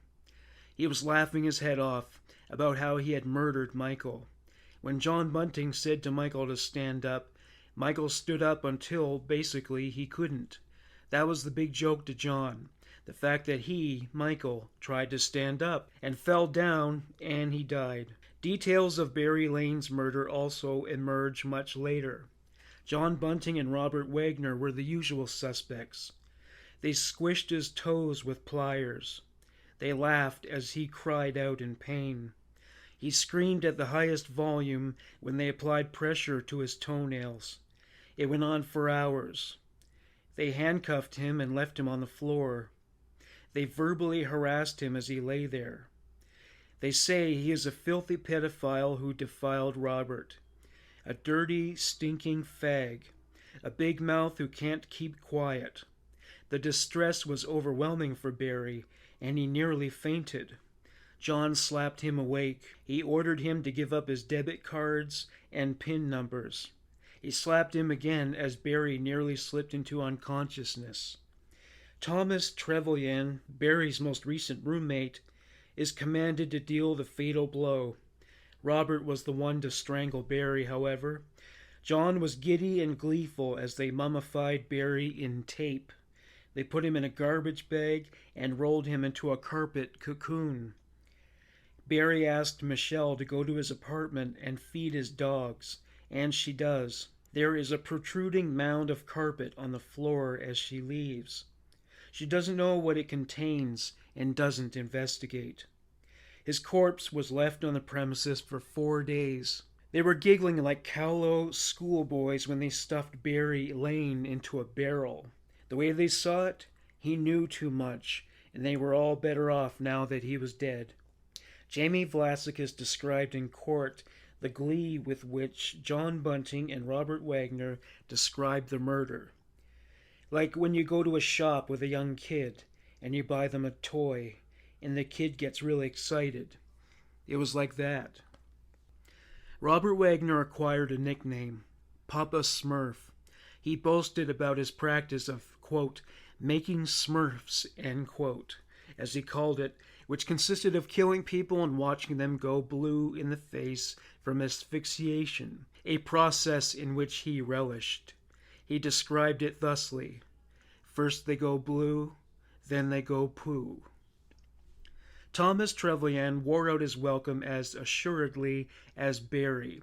He was a paranoid schizophrenic who had stopped taking his medication. At his best, he was suicidal. At his worst, he was running around outside of Maxine Cole's house with a carving knife. He threatened to kill a puppy that belonged to Maxine's 9-year-old daughter. Maxine screamed at him, "Leave the dog alone." He is indignant, saying, "No, it's just a mutt. It doesn't deserve to live." There is something about the look in his eyes and his general disposition that convinces Maxine of his sincerity. A woman walking with her child nearby asked Maxine if she wanted her to keep the dog for safekeeping for the time being. Maxine says, "Yes, for Christ's sake, grab it." Later that day, John and Robert took him for a drive to the country. At dusk, Thomas is walked to a scaffold. Robert and John prod him forward with sharp sticks. An elderly couple stop when they see what's going on. John assured them that nothing untoward was afoot. The couple left and missed the night's entertainment when John and Robert hung Thomas from a tree, their first lynching. Thomas's body was identified in the morgue by his grandfather. The death is reported by police as a suicide. He did have a history of suicide attempts, so that conjecture went unquestioned. New Year's Eve, 1997. Maxine and Robert Wagner have a son. 1997 was a year of births and deaths. New Year's Eve, 1998. Amid the typical kind of celebratory festivities, lit sparklers were inserted into the holes of penises.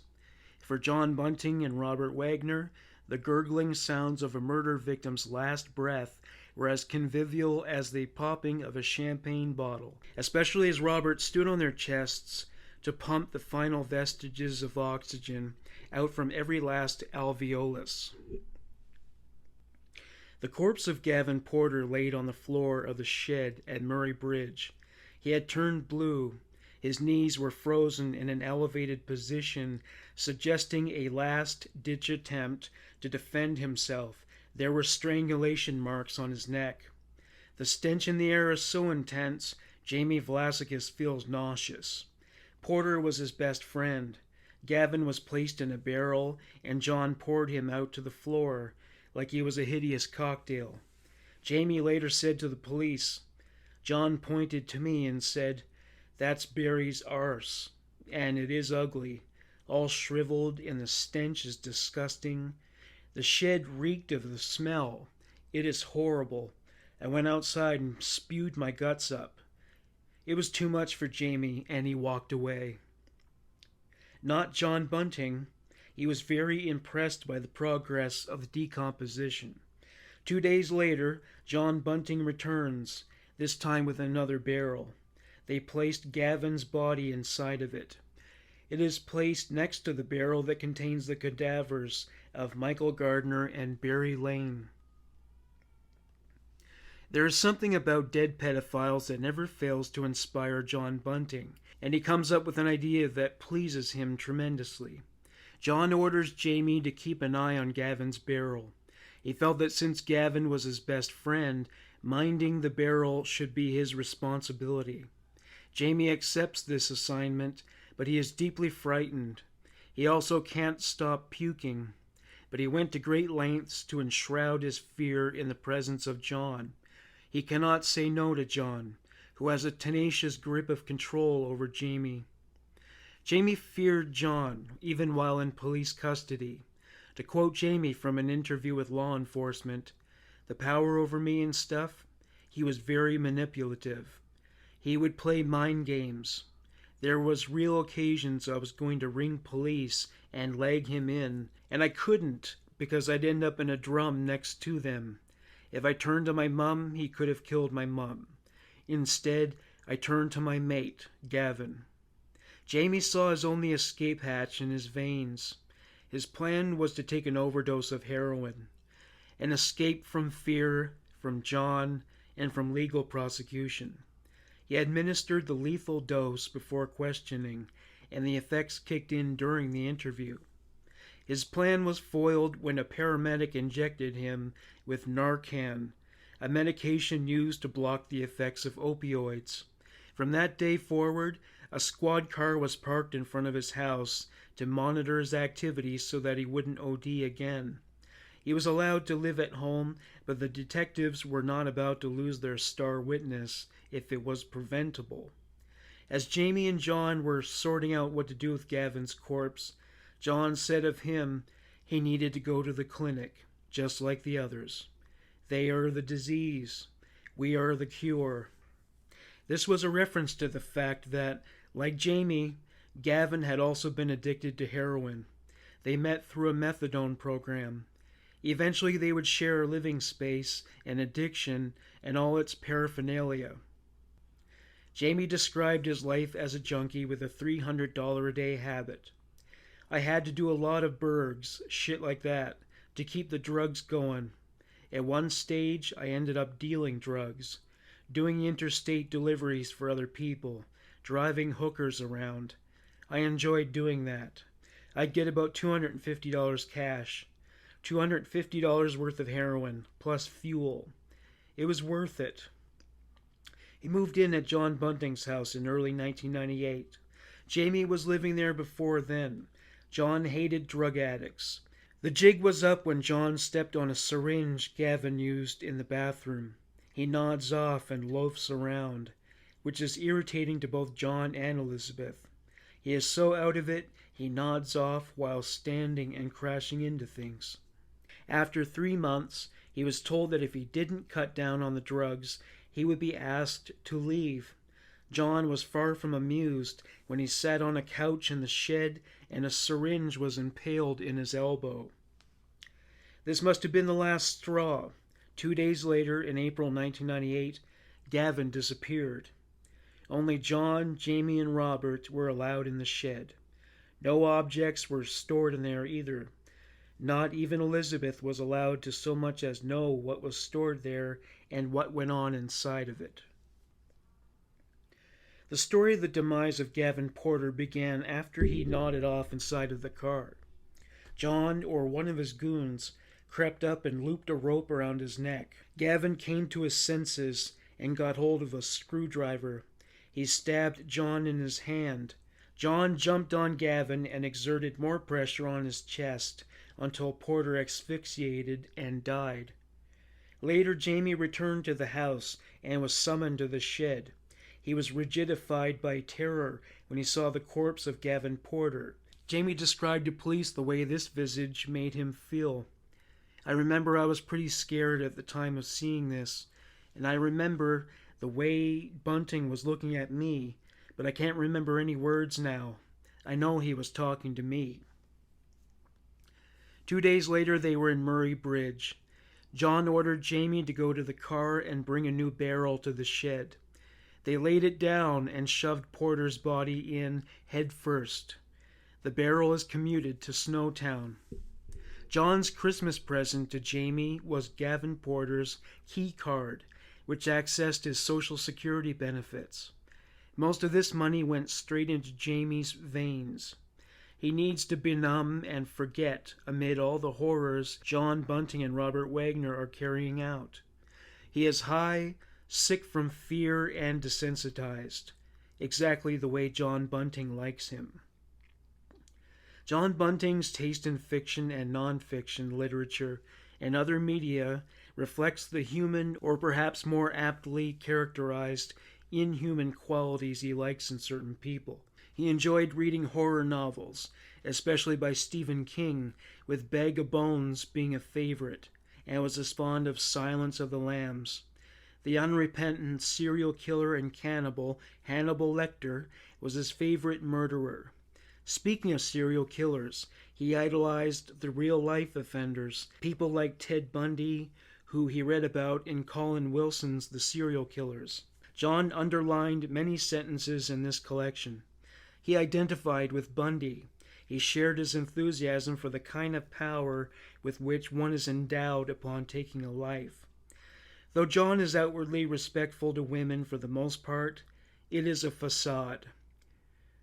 The truth is, he hated them, game to be manipulated, controlled, and used for his advantage. Nothing more. A woman was a masturbation tool for him, a fleshlight with too many other body parts. He owned a blow-up doll and found it to be a much more stimulating companion.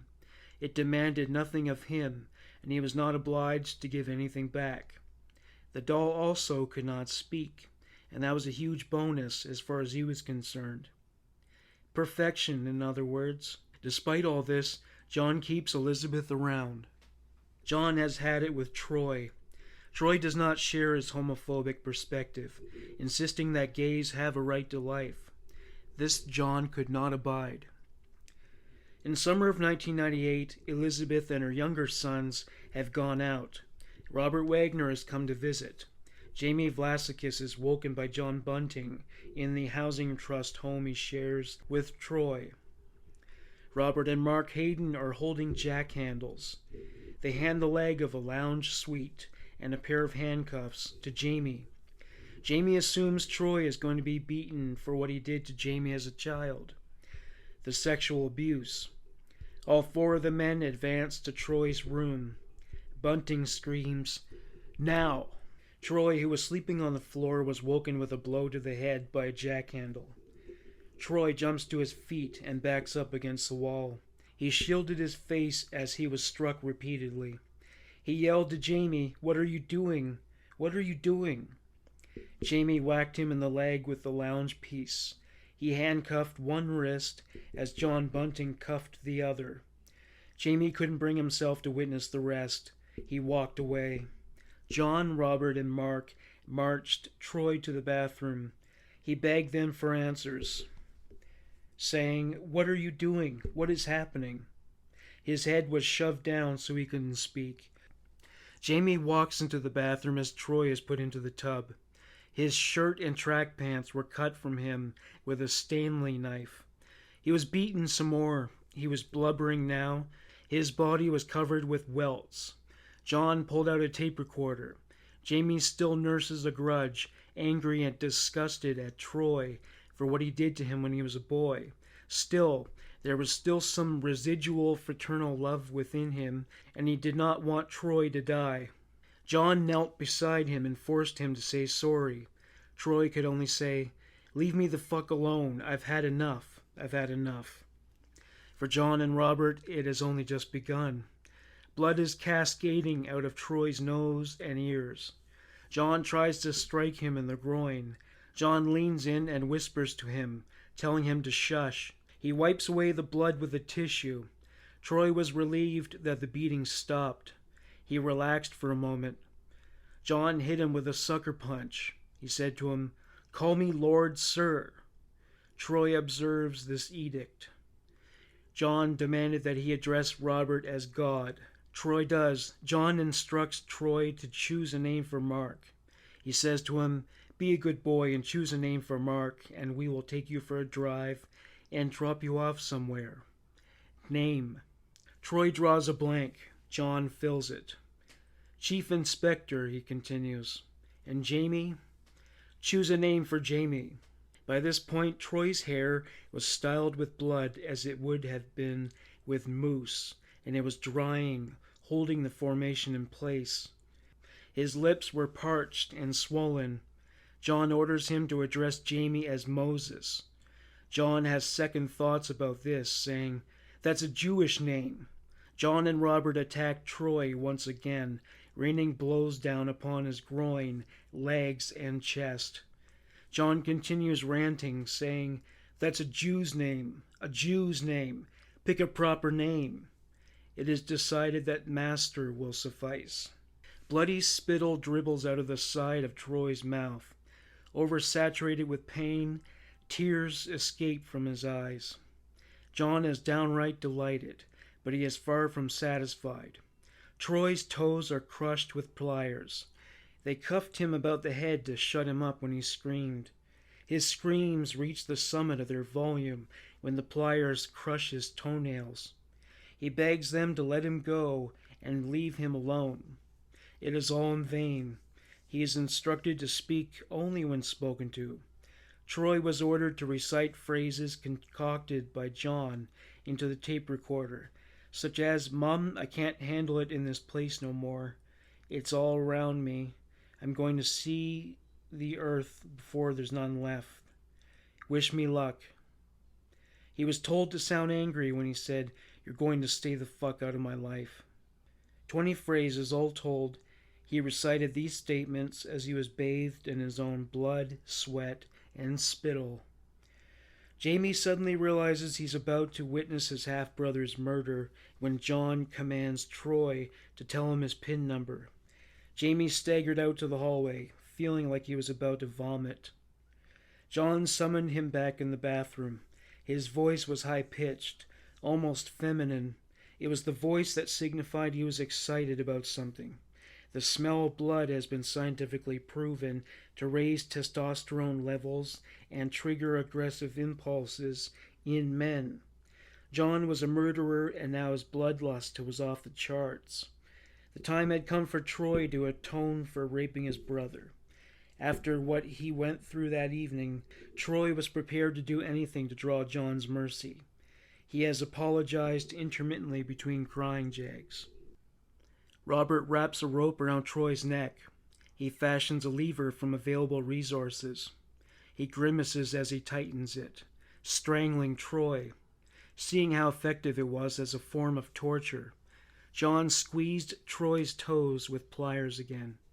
John squatted down and recited the names of all the people he has killed: Happy Pants, Ray Davies, Barry Lane, Michael Gardner, and Gavin Porter. John turned to Robert and Mark. He said, "Have I left anyone out?" Robert grinned and repeated the aforementioned names. As a side note, Robert was so overzealous throughout the systematic murder of Troy Rowd that he broke his hand. Troy has suffered so much it is more than his nervous system can take, and he begins to fall out of consciousness. Robert released the pressure on the lever. Troy comes around, groaning. Jamie recognizes the look on John's face, a countenance of sadistic malevolence. John can't get enough. He loves torture and waits to savor every nanosecond of it.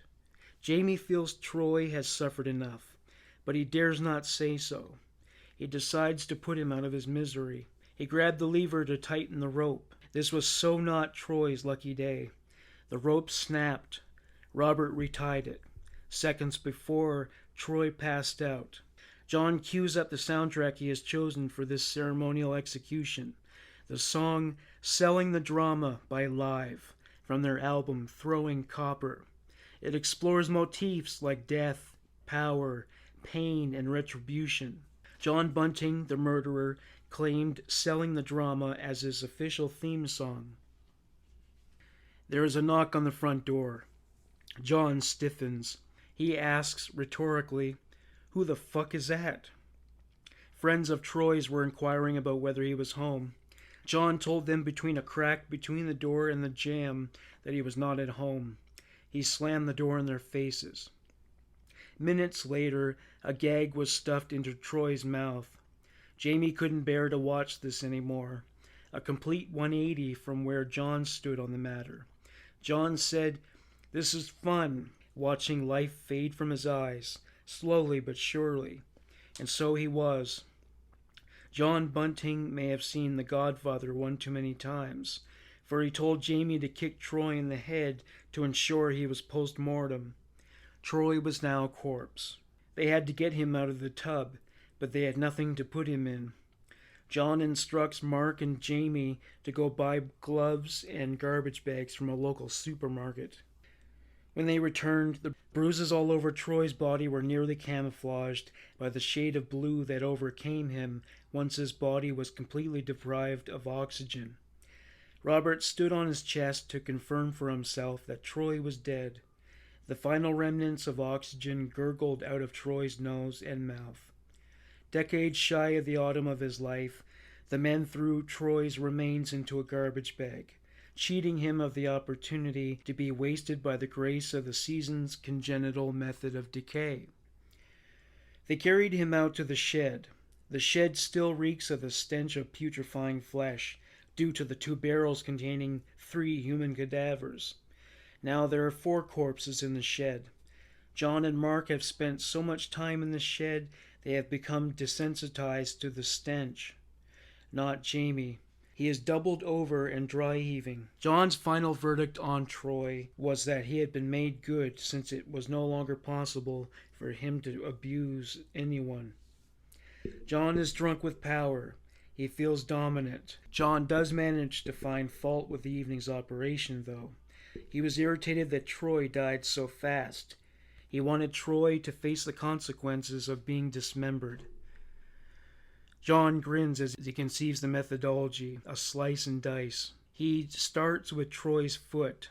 Jamie later described the process, turning the stomachs of reporters who transcribed his ghastly account. Bunting and Wagner started cutting up Troy. They chopped off his legs and that. Robert cut off all the muscles and that, so it was down to the bone, and threw that into the other barrel. During the process, I walked out of the actual vault. Mark was outside. He said something like he couldn't handle it. It was too gruesome. I entered the vault again and just to see how long John was going to be. He said, "Troy's down there," and then just started stabbing with a knife. He and John were careful about safety precautions when it came to handling corpses. He told Jamie that if he wasn't careful, he could catch a disease. John asked him how he felt about participating in his first murder. He told him he enjoyed it, but inwardly he was terrified. John hovered around him, dark and menacing. Jamie knew his own safety depended on complying with John. To quote Jamie, "I kept the lie going for him because, I thought, well, if he could do that to my brother, he could do it to me." John lifted the lid off the barrel that contained Gavin Porter. He asked Jamie what it smelled like. Jamie forced a smile across his face and said, "They're rotting very nicely." Jamie used Troy's key card to buy a double dose of methadone. It was his only escape hatch for the time being. Johnny told Elizabeth that her son was in a fight and some people picked him up. Soon after, she took a bath in the same spot where Troy had just been murdered. Weeks and months later, John and Jamie tell her they hear from him from time to time. John and Elizabeth moved again to Burdekin Avenue, just a few houses down. The barrels were problematic. John couldn't take them with him, nor could he leave them where they were. He had to find a new place to hide them. He wanted them close by. He loved to relive the murders in his mind. He would listen to the tapes he made when he could. He would close his eyes, smiling as he drank in the sweet symphony of screaming and appeals for clemency. It reminded him of his godlike power to determine whether a person lived or died. He frowned on drug use, but this had become his addiction, and it was inveterate. Mark Hayden accepted the responsibility of storing the barrels on his property. They were transferred to his house late at night. Mark Hayden's wife's sister, Gail Sinclair, became the latest of John Bunting's love interests. She is emotionally vulnerable and easy to manipulate with a deficit of self-esteem. He is disgusted by her. She is the perfect victim. Her son Fred Brooks accidentally earned himself a spot on John Bunting's hit list. The last time Gail saw him was on the 17th of September, 1998. He told her he was going to a party. Fred was the nephew of Elizabeth Hayden, who John despised because she was overweight. Obesity was nauseating to him. He viewed Gail as a backward dirtbag, with a litter of children by different fathers. She made him sick. Fred was possessed of a sunny disposition, but he was intellectually slow. That isn't what bothered John Bunting. The reason he hated him so much was once when he lost his balance and nearly fell, he touched Jamie's leg to steady himself. John felt this contact was inappropriate. As far as John was concerned, Fred was a pedophile, a dirty waste of humanity. He needed to be made good, John's words. John Bunting's idea of reforming people was to kill them. It nipped their nefarious agenda in the bud. His words. After talking with John, Robert, and Mark in front of the house, Fred decamped for the party. 15 minutes later, John, Robert, and Mark left, claiming to go on a job. John's words. The next day, Gail was nervous. Fred never came home, and she needs him, for he is her only caregiver. By 8 p.m., she reported him missing to the police. A few days later, John and Mark tell her they saw Fred. They described him as off his face and aggro. They told her they gave him $5 to call home. This strikes Gail as strange. His Centrelink's benefits are paid into a joint account he shares with her. Getting the money for a phone call would not have been a problem. The money went untouched. Fred's murder was planned methodically, with fastidious attention paid to every last detail. It had been weeks since they killed Troy, and they were famished for blood. Desperate to kill, it had been too long. Having considered the torture of Troy to be excessively truncated, John assures his cohorts that Fred Brooks will die a very long, drawn-out, horrific, and painful death. Fred would surely welcome death after what they had in store for him. John has convinced himself that these murders are justified. He tells his henchmen that the victims deserve it. Society is a mess. He felt he was not breaking the law. He was fixing society by getting rid of the waste. It was his own brand of frontier justice in the late 20th century. He praised himself for doing what most people would not. The police, the judicial system, the social services agencies, mental health professionals, he considered them all to be dumb fuckers. His words. He felt he accomplished more with homicide than they ever did with their bureaucracies. Fred never made it to the party. He was duped into joining Robert and John at 3 Burdekin Avenue. They told him they were going to do a break and enter at a computer warehouse. If Fred assisted them, John promised he would score a computer for himself. John asked Jamie to give him a hand moving some goodies, as he called them. Jamie assumes he's referring to stolen goods. Dread washes over Jamie when he is told there's a surprise waiting for him outside. They welcomed Fred inside. He was smiling as Jamie put a pair of hand and thumb cuffs on his hands and encouraged Fred to do the same. They convinced Fred it was a fun game, just as he anticipated some great adventure. Robert and John grabbed him and dragged him off to the bathroom. They placed Fred in the tub. They cut off his clothing and pressed play on the tape recorder. Troy's whimpering dribbled out of the tiny speaker. John said, "It's not that one. That's someone else." John is speaking in that high-pitched, effeminate edge again. His eyes have turned black. Fred was punched in the groin. He was forced to repeat phrases into the tape recorder. The purpose was to play them for friends of his, to convince people he was alive after the fact. He was instructed to address John as Lord Sir and Robert as God. They are all unsure as to what he should call Jamie. He proposes Master. This is accepted. As the evening transitions to morning and onward to dawn, Fred is systematically tortured. His flesh is burned with a cigarette lighter. A machine used for inducing electric shocks is attached to his testicles with an alligator clip after he refused to admit he molested a little girl. John explained the machine's functions to Fred slowly and in detail so that Fred can take it in with his limited cognitive abilities. It is a variac machine. It goes from 0 to 260 volts. The machine is cranked up to level 20. Fred's composure drops to 0 as he goes into convulsions. This is extreme agony.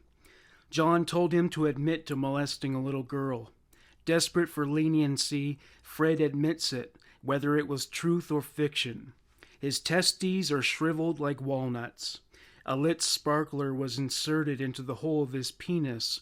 When it burned out, another was inserted. Jamie was smoking a cigarette, and he was in want of an ashtray. John provided an alternative. Use the dirty, referring to Fred. Jamie extinguished the butt on Fred's arm. He lit another and shoved it up his nose. Robert stubbed a cigarette out on Fred's forehead to form a smiley face. He brought his lighter down to Fred's nipple. He burned it. The stench of burned flesh permeated the room. Fred screamed. John held a lit cigarette inside Fred's ear. He crouched down and blew smoke on it to keep it alight. John orders Jamie to beat Fred. He punched Fred's chest and stomach repeatedly. Fred is gibbering, obedient whenever John commands him to repeat a phrase for documentation with a tape recorder. John makes sure this is painful for his mother when he forces Fred to say, "Yeah, Mom, you're just a user. You just want my money. I don't want to see you again. I'm going to Perth. Bye. I'm fine. I don't know why you're fucking ringing me. Fuck off and leave me the fuck alone." By now a classic of his repertoire, John takes up his pliers and squeezes Fred's right toe. As it crunches through the bone, Fred screams from the excruciating pain. A gag was stuffed into Fred's mouth, and John took another turn with the Variac machine. John asked him to rate the pain with a scale of 1 to 10. Fred gives it a 10. When John turns it up to 100, the pain is given a rating of 100 out of 10. Fred's legs and groin were infused with water. Fred sobbed as he admitted to all of John's accusations. Robert punched him over and over and over again. They beat him on the shoulder with a jackhandle. Fred wore epaulets of bruises and blood. Fred advances forward and backward from the horizon of consciousness. The time for immolation has come. John leans over him, leering, eagerly awaiting the moment when all will be still, when the literally gelatinous orbs of his eyeballs turn to allegorical glass, denuded of life. Looking in or looking out, there will be nothing to see. John lives for death, and John Bunting has turned the story of Fred Brooks to its conclusive passage. The end. Fred's body was brought to the boot of a car, where the putrefaction process began in earnest inside of a garbage bag. It was later tossed onto the floor of Mark's garage, where it sat alongside the implements that were used to torture Fred. Rigor mortis consolidated the look of terror on his face. Gail reels from the verbal abuse levied at her by Fred's voice when she calls his cell phone. She filed a missing persons report with the police. The extent of the officer's expenditure in locating the young man rested with his use of a rubber stamp on the file. No longer active. For the time being, the file collected more dust than evidence. Jamie Vlasikis posed as Fred Brooks and was allotted medical benefits after undergoing an examination by a doctor. Gary O'Dwyer would have rued the day he stumbled into John Bunting's radar. That is, if he had been able to live long enough to do so. Though he did not have a record or reputation as being a sex offender targeting children, he was a drug addict, and by the lights of John Bunting, he was a scumbag. Gary didn't have to go far afield to find John Bunting. He only lived a few doors away. By the end of October 1997, Bunting is wrenched by homicidal withdrawal. He is dying to kill Gary O'Dwyer, desperate for it. There is nothing elective about this. John will never be able to concentrate on much else until Gary O'Dwyer is stuffed into a barrel next to the other victims. The epidermal veneer of his hands was crying out for flesh and blood, silenced only by the flies of famine. John was addicted to death, and Gary O'Dwyer only existed at this point as his fix. This murder was to take place in the victim's home. John assigned Jamie to the task of finding out if he is on a pension and whether or not he has upcoming court cases. He also wanted to know who might go to the police if he disappeared. John approached Jamie about his participation in the murder by saying, "What about Gary? Can we do Gary? Tell him you've got a couple of friends that want to come for a drink." Jamie did all he could to conceal his fear and nausea. Gary was thankful to be receiving all this attention. He was more than happy to answer all of Jamie's questions. He was on a disability pension and didn't need to lodge regular forms. He lived on his own and had no wife or kids to speak of. He was excited to accept Jamie's invitation to have a drink. He rarely had visitors in his home, and he was an enthusiastic host. Though John is virulently against the consumption of alcohol, he makes an exception for Gary. John remained sober. His cohorts took a few sips of their grog so that Gary wouldn't sense that something was afoot. As soon as his attention was averted elsewhere, John nodded to Robert and Jamie. Robert hooked his arm around Gary's neck and threw him onto a mattress that was placed on the kitchen floor. Gary is stunned. He looked up at John, confused. John looked back down at him with condemnation in his eyes. Robert still held Gary with his arm around his neck. Gary was gagging, but he managed to squeeze out, "What's going on? What is this for? What have I done?" Robert's vice-like grip leads to Gary going into convulsions. "It's too soon for John," he says to Robert. "Ease off a bit. Let him go or you'll kill him. It must not be premature. There is gratification in watching their suffering and bringing them in and out of consciousness. He decides when his victims die." Jamie went to the car to get the electric shock equipment. When he returned, they attached the alligator clips to Gary's testicles and abdomen. They turned on the machine. He was electrocuted and burned as "Selling the Drama" blared from the speakers. Gary's cries fell on deaf ears as they assaulted and tortured him for hours. He was handcuffed on the mattress. He was underweight and too weak to fight back. Jamie punched him a few times to keep up appearances. Commenting on this during the trial, he said, "All these murders and stuff, I just could not handle it anymore. I did it to reassure him that I was still playing, still doing what he was doing. I was still with him that way, that I wasn't a threat to him, to reassure me not being murdered." Jamie left early to go to a party. He drank so many beers he nearly totaled his car. John and Robert stayed behind. They weren't going to miss a second. Gary was forced to recite phrases into the tape recorder. One such phrase: "I'm Gary O'Dwyer. I'm a pedophile. Now I'm feeling really happy I've had treatment." This is a dialogue he had with John Bunting. "Do you like the treatment, Gary? Do you like the clinic?" "No." "Does it hurt?" "Yes, it does hurt. Lots." "Are you ever going to fuck another little girl or boy, Gary?" "No, I'm not." "Good little faggot." After addressing Mark Hayden as Chief Inspector, Gary lost the will to live. He was tossed into a barrel. His key card was used to access his disability benefit.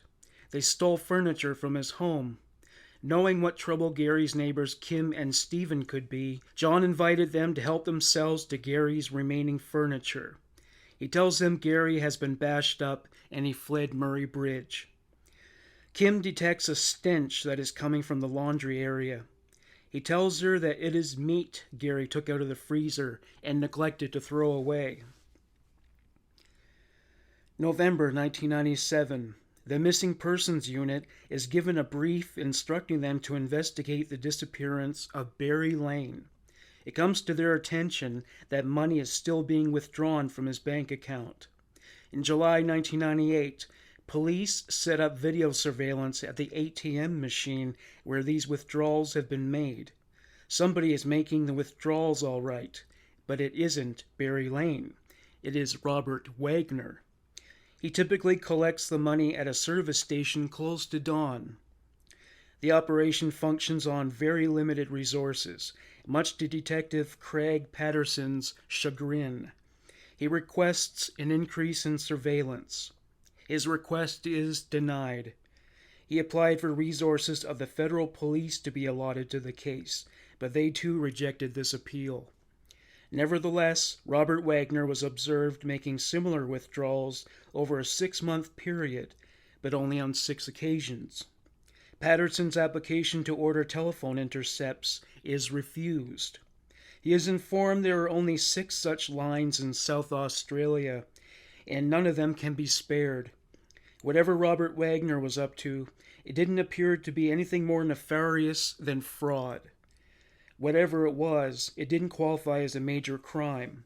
Without that designation, Craig Patterson was to remain under-equipped. Mark Hayden has made a serious error. He confided in Elizabeth Hayden, telling her about killing Happy Pants. John listened and remained calm. He already knew what to do. He didn't tell Mark of what this consisted, but he was more explicit with Jamie. She knew way too much. Mark had a big fucking mouth, too. The Haydens had a reputation with their neighbors for being a rowdy and vociferous bunch. When Elizabeth disappeared, they speculated that she had a row with Mark because of all the attention he showed to Gail. November 21st, 1998. Mark Hayden goes for a drive with Gail Sinclair to a town called Raynella. John asked him to take her to look at a chihuahua to mate with her own dog. The owner of the other dog didn't turn up. Something was seriously wrong. Hayden was anxious now. Jumpy. He stopped at a telephone booth on the way back. When he got back to the car, he slid down in the driver's seat. He said to Gail, "All hell's broken loose." Indeed, it had. Elizabeth Hayden was begging for her life to be spared. She wailed and cried. Robert Wagner and John Bunting beat and restrained her. John always hated her. In the past, he called her a fat pig to her face. He wanted it to be clear that he hated her for being overweight. He also shamed her for having as many children with as many separate men. Out of desperation, she tried bargaining, grabbing John's shirt and saying, "If yous just want sex, yous only have to ask." He shrugged this off and laughed. It was a hostile and threatening laugh. He said, "Get off me, you pussy slag." She begged Robert to help her, but he ignored her appeal. Left with no other recourse, she started fighting back. She screamed at them, "Don't you lay a hand on me, you bastards. Fucking leave me alone." This made no impact either. They marched her to the bathroom and forced her into the bathtub, their customary execution chamber. They punched her in the face repeatedly. Her nose was bleeding profusely. Her screams blended in with the sound of selling the drama. Robert wrapped his hand around the back of her neck and pushed her into a kneeling position. Like the other victims, Elizabeth is ordered to read statements into the tape recorder. John says to her, "Read this and don't make any fucking mistakes." She struggles to force out the words, which demean her as much as the beatings. It doesn't help that she has a pounding headache and needs to urinate. She begs them to leave her alone. John punches her in the head. Tears blend with blood as they slide down her face to her chin. She is shaking uncontrollably and soaked in a cold sweat. She has repeated the message many times into the tape recorder. She says to John, "Please don't hurt me. Please let me go." A knee is planted on her chest. Her ankles are held in place. Her arms are free to move, and they flail wildly while accomplishing nothing. She screams, "No, no!" A gag is rammed in her mouth to shut her up. Tape is wound around her head. John says to her, "Shut up, you fat slag." Elizabeth chokes on her tongue. A rope is looped over her face and brought down to her neck. It is pulled lightly, now tighter, and harder, and harder, and harder. Moments later, the men struggled to lift her out of the tub due to her girth. They managed to get her into a garbage bag. Her final resting place is underneath the garage of her home. Eventually she will be placed inside a barrel, but John and Robert need a break to rest first. John felt exhausted, but triumphant. A few days later, Sharon Ball, a close friend of Elizabeth Hayden, called Elizabeth's home after being informed that she was missing. When she called Elizabeth's home, she was greeted with a recording that was made when she was killed that went, "Leave me alone, I'm all right." Following a few seconds of dead air, Elizabeth is heard saying, "You're a slut. You're nothing but a dirty fucking slut." She asked around but came up with nothing. John Bunting spread rumors regarding her whereabouts, saying she had, quote, "done her vanishing act again." This sounded plausible to Anne and others who knew Elizabeth. To quote Anne, it was not out of the ordinary for her to just up and leave her children and take off with another man. It was mentioned that the police were trying to blame her ex-husband Mark for her disappearance, which we had all laughed about, saying, "This is just ludicrous." It was a normal thing for her. She had children scattered all over the country. She had just left them with the partner she was with at the time. They weren't even their children. They were the partner before's children. Mark Hayden withdrew her welfare benefits, and life went on. Elizabeth Hayden is reported missing. The attending officer, Detective Greg Stone, thought it was odd that her husband didn't report her missing. He called Mark Hayden. He asked him and Gail Sinclair to go to the station. At the station, Mark, semi-literate, filled out a document detailing Elizabeth's last known movements. He said that she made a pass at his friend John Bunting, which was witnessed by another friend, Robert Wagner. Mark struggled to keep the pen steady as he signed his name. Stone studied them with an experienced eye. He developed an intuition throughout his years on the force. Something was just not right. Gail was interviewed in a separate room. She was no smarter or articulate than Mark, but the details of her story were identical. After they left, Stone studied the two statements carefully. It struck him as highly unlikely that Robert Wagner's connection to 3 missing people is coincidental. Mark Hayden is worried sick after leaving the station. He made an attempt to contact John to let him know he is a person of interest. Too late. Detective Stone dispatched a patrol car to John's home to ask him to call the detectives at the station. John agreed to meet with him at 6 p.m. that day. He showed up 3 days later. This gave John time to rehearse his story. He told them he rejected Elizabeth Hayden's advances, and she stormed off into her bedroom to lick her wounds. They moved the barrels out of the city. Pronto. Mark Hayden could not be relied upon to hold up under fervent police scrutiny. His composure having deserted him, John said to Jamie in his car at Murray Bridge, "Fucking wake up. Don't you know how serious this is? The shit has really hit the fan." The 7 victims were stuffed into 5 barrels. This operation had to be expeditious, yet discreet. They used the Toyota Land Cruiser parked at Mark Hayden's house. It was unregistered, so it was to be towed on a trailer on the back of Robert Wagner's car.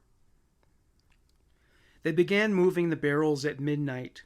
Gail kept a lookout for the police. Nothing was assured, and they were all on edge. They were only able to fit 4 of the barrels on the Toyota. The 5th was stored in a car at Jamie's house until they could come back for it. John asked his friend Dennis Cordwell to store the Land Cruiser at his property in Hoyleton, which was 2 hours north of Adelaide. He lived in an isolated cottage behind a thicket of trees. Almost immediately, Cordwell's girlfriend Anne starts to complain about the disgusting smell emitting from the Land Cruiser. The barrels are left there regardless and remain from November 1998 until January 1999. As this is summer in Australia, the scorching heat led to the stench becoming more repugnant and pervasive. On windy days, the funk drifted into the house. It was impossible to ignore. Anne couldn't take it anymore. She said, "For Christ's sake, Dennis, that car reeks. Move the stuffing thing." She demanded to know what was inside the barrels. He told her they contained dead kangaroos. She accepted this and had no desire to venture any closer to ascertain the evidence for herself. The stench was strong enough at the house. John and Robert stopped by regularly, and they teased her. She owned a kangaroo named Rena, and they told her they would put Rena in with the Happy Roos. She wanted the barrels removed, but John told Dennis it would be too risky, as the kangaroos were shot with an illegal weapon that belonged to Mark, and if the police found out, it would have created legal problems for him. Elizabeth Hayden's disappearance is still being investigated at that time, and it was elevated to the status of major crime. Detective Stone has a look at the shed in back of Mark Hayden's home. The only promise of evidence is the smell. After all his years of experience on crime scenes, he knew the smell of a fetid corpse. They already charged Mark with the possession of unregistered firearms and ammunition. And now this. Something had definitely died in there. January 13th, 1999. The police were knocking on the doors of Mark Hayden's neighbors by now. Suzanne Dickinson informed them her daughter told her she saw a male loading garbage bags onto the back of a Toyota Land Cruiser. Like Elizabeth Hayden, the vehicle disappeared, and around the same time. A mark on the laundry wall is illuminated under luminol, which is a chemical used by forensic investigators to detect bloodstains. Gail and Mark told them it was a result of a dog whelping. Maggot casings were found in the pit area. They had to have been feeding on something. There was now the possibility of a murder inquiry, but the case was not declared a major crime until the second week of February. John was determined that they get access to Fred Brooks's benefits. It was the bonus he hungered for, even if it meant risking getting caught. John and Elizabeth Harvey moved to Bandera Court in Craigmore, another housing trust development. January 1999. Anne and Dennis Cordwell moved to Snowtown. It would be an understatement to say that Anne was annoyed when they dragged the Land Cruiser with them. John Bunting asks Rosemary Michael about renting the State Bank building she and her husband owned in Snowtown. He said he wanted to store automotive parts and barrels of acid. An agreement was made. Jamie left Murray Bridge in late December 1998. He no longer wanted to live with John, finding his controlling disposition oppressive. March 1999. Jamie was arrested for riding an unregistered motorcycle. He had never been incarcerated before, and he was terrified. In the event that he go to Yatala prison, he would be targeted by pedophiles. He called his mother and asked her to bail him out. She agreed to do so on condition that he return to live with her and John. So much for breaking free from John Bunting's tentacles. April 1999. John's discomfort about the attention he has been attracting from police becomes obvious. They planted listening devices in his home. They have also learned that through surveillance that Robert Wagner is still accessing Barry Lane's money. They also know that John Bunting is collecting pensions from other people's accounts. John warned them to stay away from Mark Hayden's home on Blackham Crescent. It did not dissuade them. John began whining that he and Robert were being harassed. John was particularly cross at Greg Stone, who he said had been abrasive and hostile to people he knew. He was invited to make a formal complaint. He declined to take them up on it. By February 1999, John Bunting, Robert Wagner, and Mark Hayden were officially suspects in the murders of 4 people: Clinton Trezise, Suzanne Allen, Barry Lane, and Elizabeth Hayden. The murders were considered to be serial killings. Telephone intercepts and extra surveillance were being utilized. The investigators accessed call charge records, including details like subscriber addresses assigned to cell phones belonging to John Bunting and Robert Wagner. All told, there was a legal roadblock, however. They were prohibited from listening to them in real time. That wasn't the only obstacle. From late February to May, they were only able to track the suspects' movements on 25 occasions. This was not sufficient. Their luck improved on Mother's Day. They listened in as Jamie and John discussed their plans to lure Jamie's stepbrother David Johnson into their trap. Jamie persuaded David to drive him to a location where he claimed to be purchasing a computer. John Bunting was getting impatient. It had been a very long time since he last killed, and the withdrawal was driving him to distraction. During a conversation he had over the phone with Jamie regarding the murder, he says, "This is the voice of happiness." Jamie didn't feel jubilant at all. All he felt is panic. Though he was resolved to bury this, even over the phone, he said, "Ha, we're on our way up there." John Bunting and Robert Wagner awaited Jamie and David at the rendezvous, a disused bank vault. Jamie and David joined John and Robert in the manager's office. David was enjoying whatever was going on. He was even grinning. That ceased the moment when he was grabbed from behind. Handcuffs were placed on his wrists. He said, "What the hell's going on here?" hoping it was a joke. As John was soon to inform him, it was no joke. John told him he could go home soon, but first he had to give him his wallet and PIN. It was also required to recite not just words, but numbers. He also had to record a repellent phone greeting that went, "Why are you phoning me? Fuck off. How many times do you need to be fucking told?" John Bunting acquired audio editing software and made adjustments later.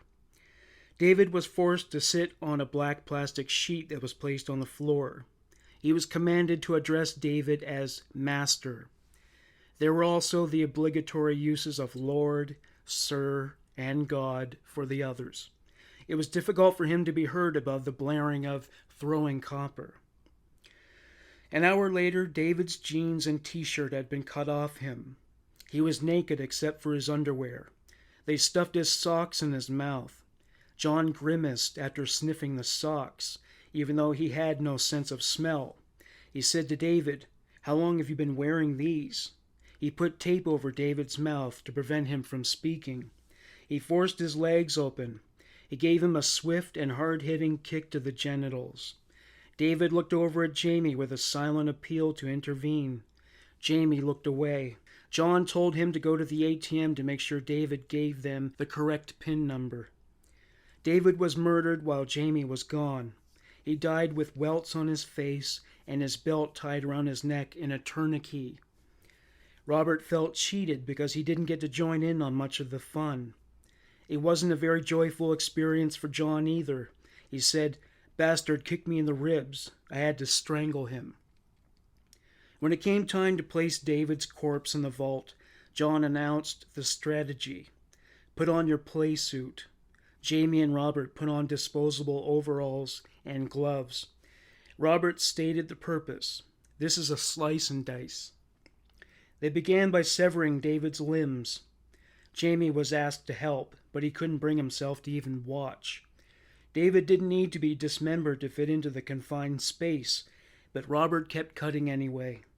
They enjoyed that part of the kill, and they were hell-bound on savoring it, even if it was gratuitously unnecessary.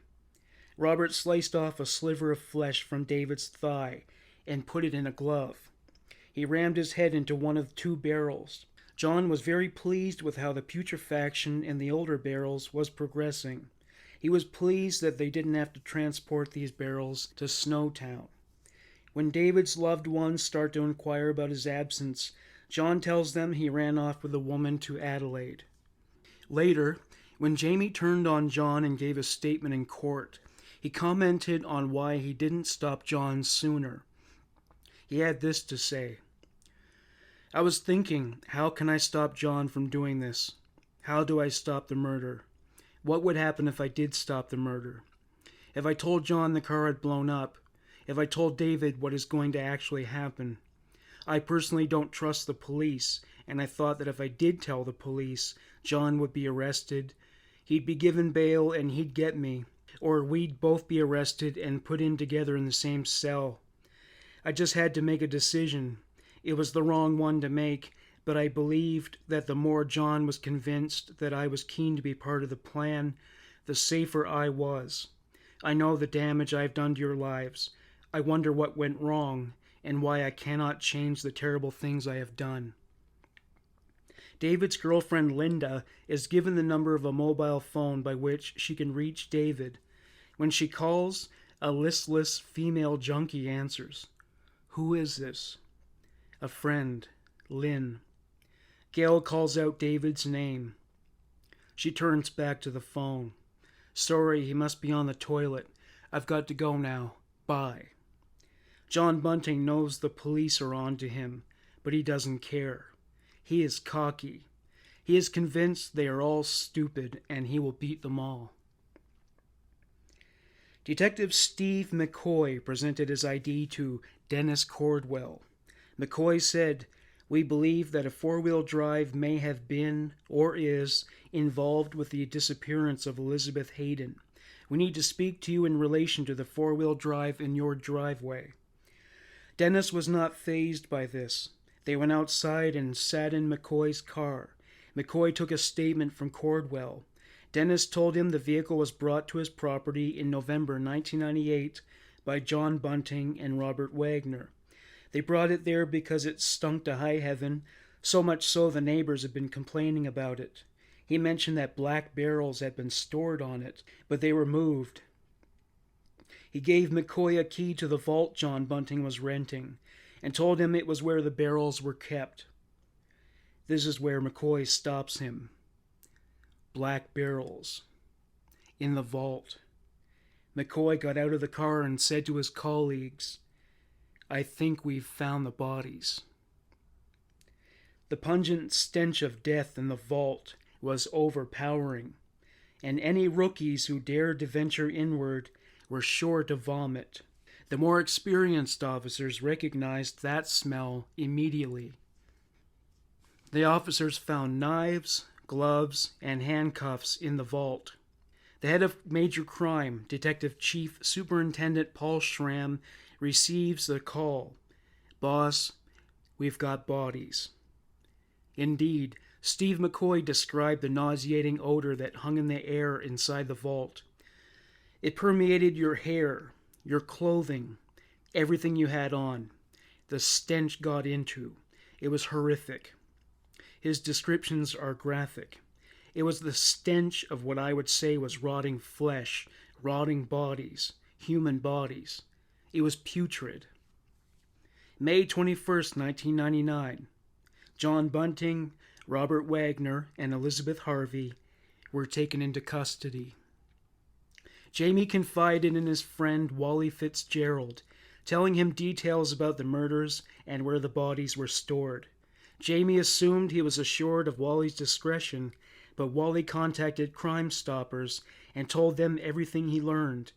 Jamie is questioned for a total of 6 days by Steve McCoy and Greg Stone under the condition that he receive immunity.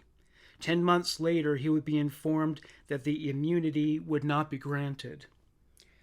Elizabeth lied to the police the first time she was questioned. She went back and told the truth. She was charged with fraud, but was driven home. She was to become a valuable witness.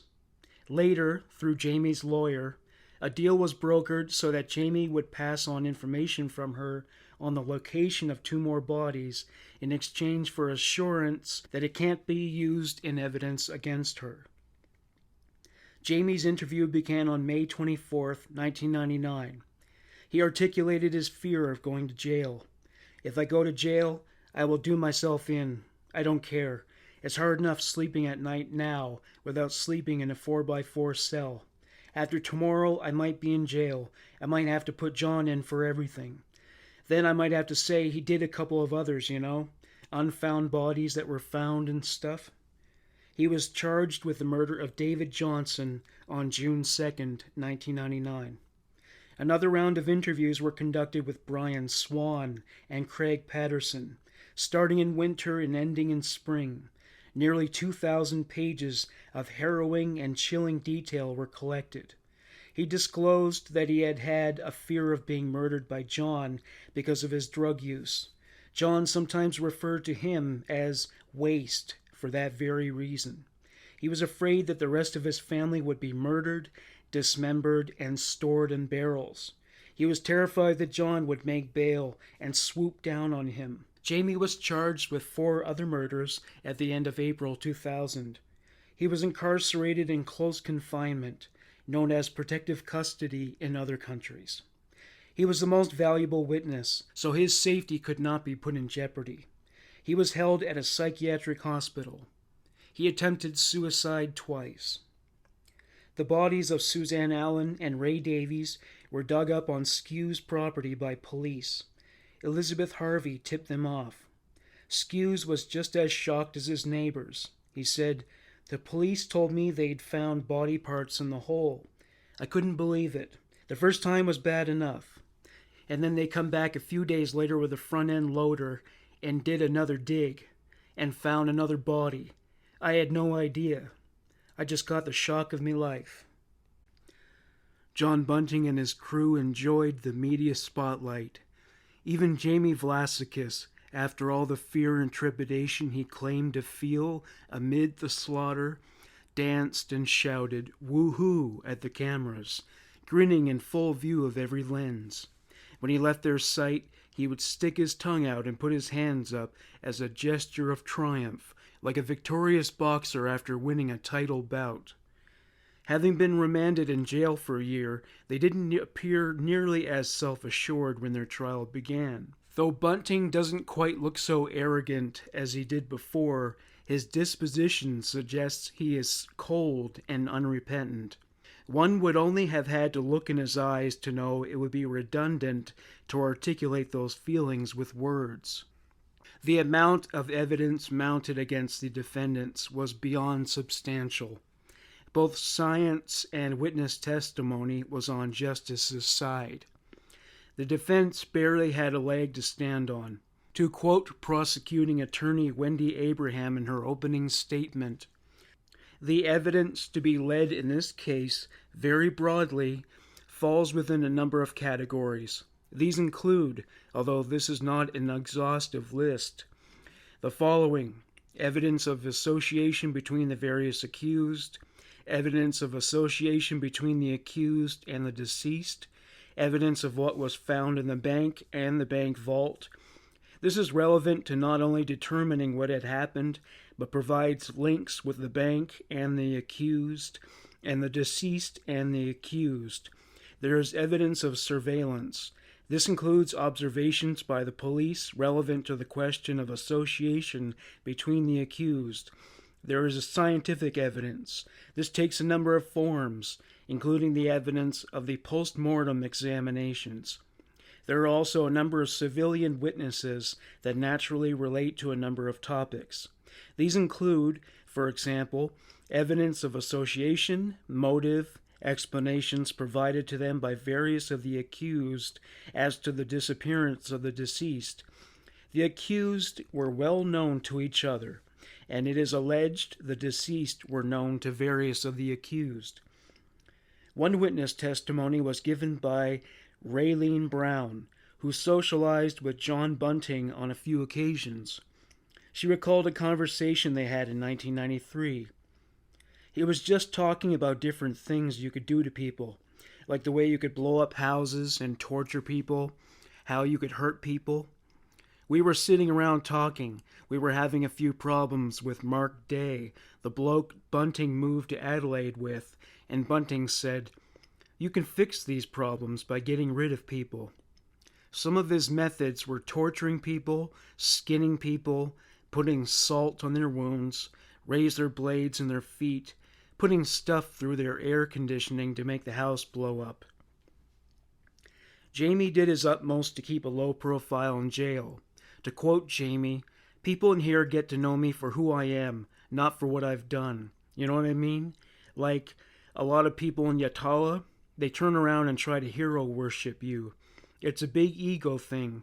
I mean, you go into jail and, you're arrested on 5 counts of murder, and you know what I mean? No one else is. But I've made friends with a couple of lifers in there, and they understand the situation. They know what happened. They've accepted who I am, and really, I'm not after friends. Jamie Vlasikis was no longer the haughty and smug young man that stuck his tongue out for the benefit of the press on the day he stated his pleas for the court. He pled guilty for the murders of Troy Yowd and Frederick Brooks. At one point, he broke down into tears as his fate as a convict was sealed. This elicited no sympathy from the gallery, most markedly when someone shouted out, "Sick bastard." He pled guilty to the murders of Gary O'Dwyer and David Johnson. Justice Martin, who presided over the trial, gave this statement: "Mr. Vlasikis, the law prescribes only one penalty for the crime of murder, and that is life imprisonment. Accordingly, on each of the 4 counts to which you have pleaded guilty, I sentence you to imprisonment for life." Jamie was not charged for the murder of Gavin Porter due to insufficient evidence. One attorney, Chris Paraka, commented on the impact the case made on the jury. The trauma will be significantly more than in many murder cases, from the number of deaths and the circumstances of the disposal of the bodies, the necessary evidence about the forensic work that will entail. That's, of course, not to take away from the enormous trauma and difficulty that jurors would face in assessing the evidence of any murder trial. Jurors are pulled off the street without previous exposure to matters such as this. They then have to listen to very detailed evidence about the forensic examinations involved and view photographs that would be completely outside their day-to-day experience. Jamie faced a serious dilemma when considering his role in the trial. On one hand, he could have sided with John and Robert to ensure his safety in prison so that he would not be beaten or killed.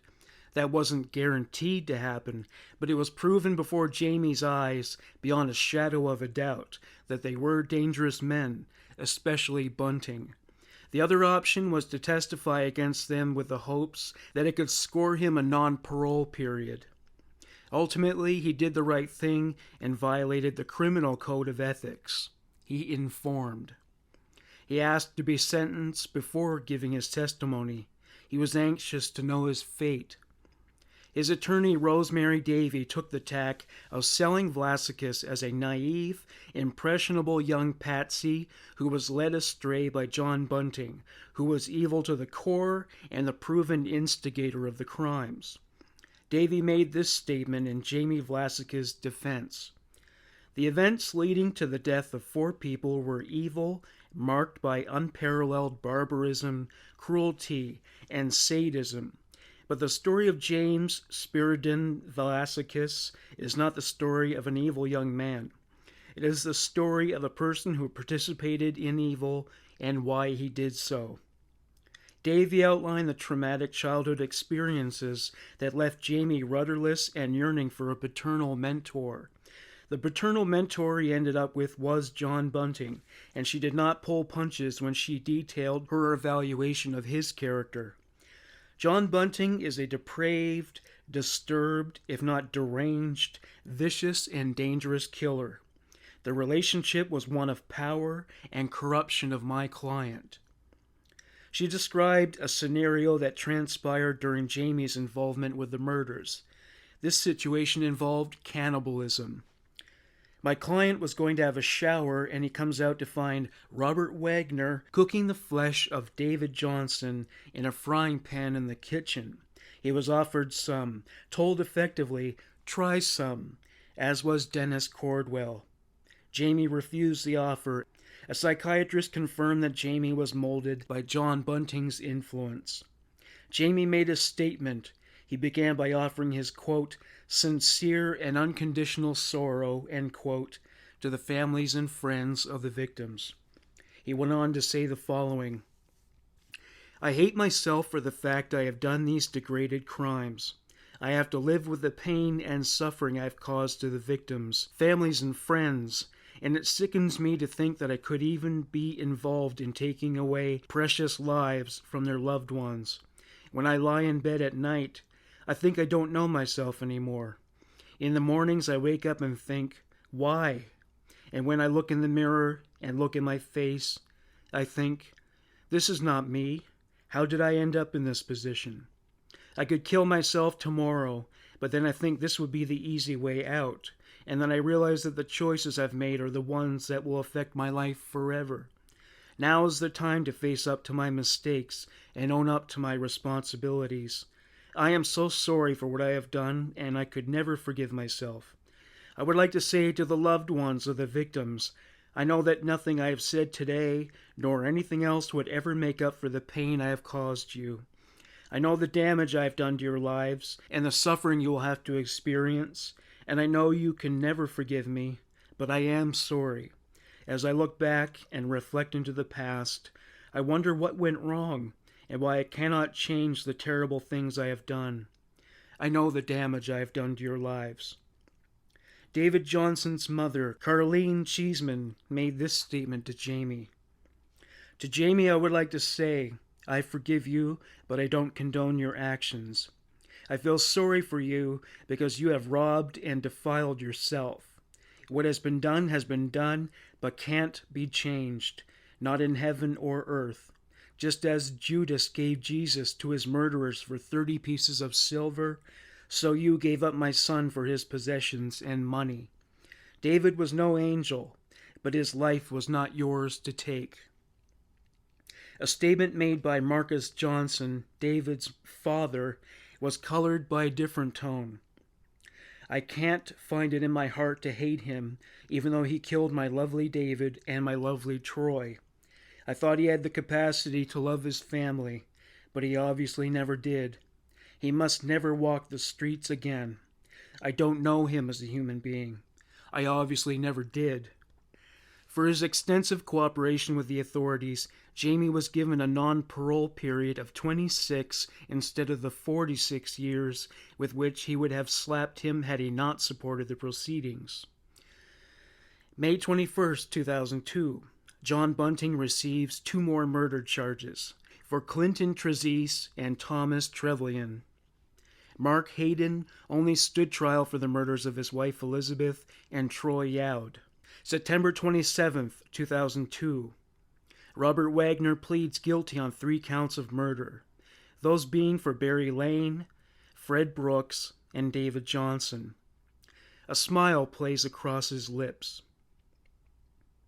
In February 2003, Jamie begins his testimony against John Bunting and Robert Wagner. He took the stand for 32 days. It began with Wendy Abraham asking him, "Were you involved in the murder of Troy Yowd?" "Yes." "And were other people present?" "Yes. John Bunting, Robert Wagner, Mark Hayden." John Bunting had an ulcer and it acted up during this time, sometimes leaving him with no other dietary options but to drink milk. At one point, his attendance was disrupted by a bout with diarrhea. As one security guard quipped, "There's the proof Vlasica's evidence must be really giving Bunting the shits."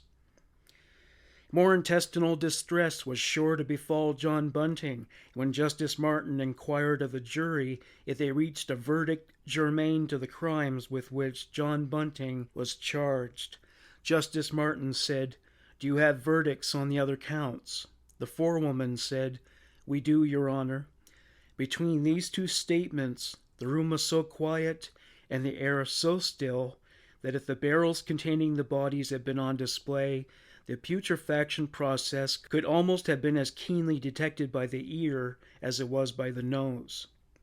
His voice reverberating throughout the courtroom, Justice Martin said, "Do you find the accused, John Justin Bunting, guilty or not guilty of the murder of Clinton Trezise?" "We find the accused guilty." "Is that the verdict of all of you?" "Yes." The combined guilty verdicts for John Bunting come in at 11. For Robert Wagner, there were 3 guilty verdicts, excluding the 3 for which he already submitted guilty pleas. Justice Martin said to John and Robert, "Please stand." John stunned the room when he defied this order, saying simply, "No." John looked around the room. He was unemotional and devoid of remorse. Justice Martin retained his own composure, saying, "I would prefer you did." John's rebuttal, "I would prefer you tell the story about Jamie Vlasicus and the deal that he made." Justice Martin refuses to take the bait.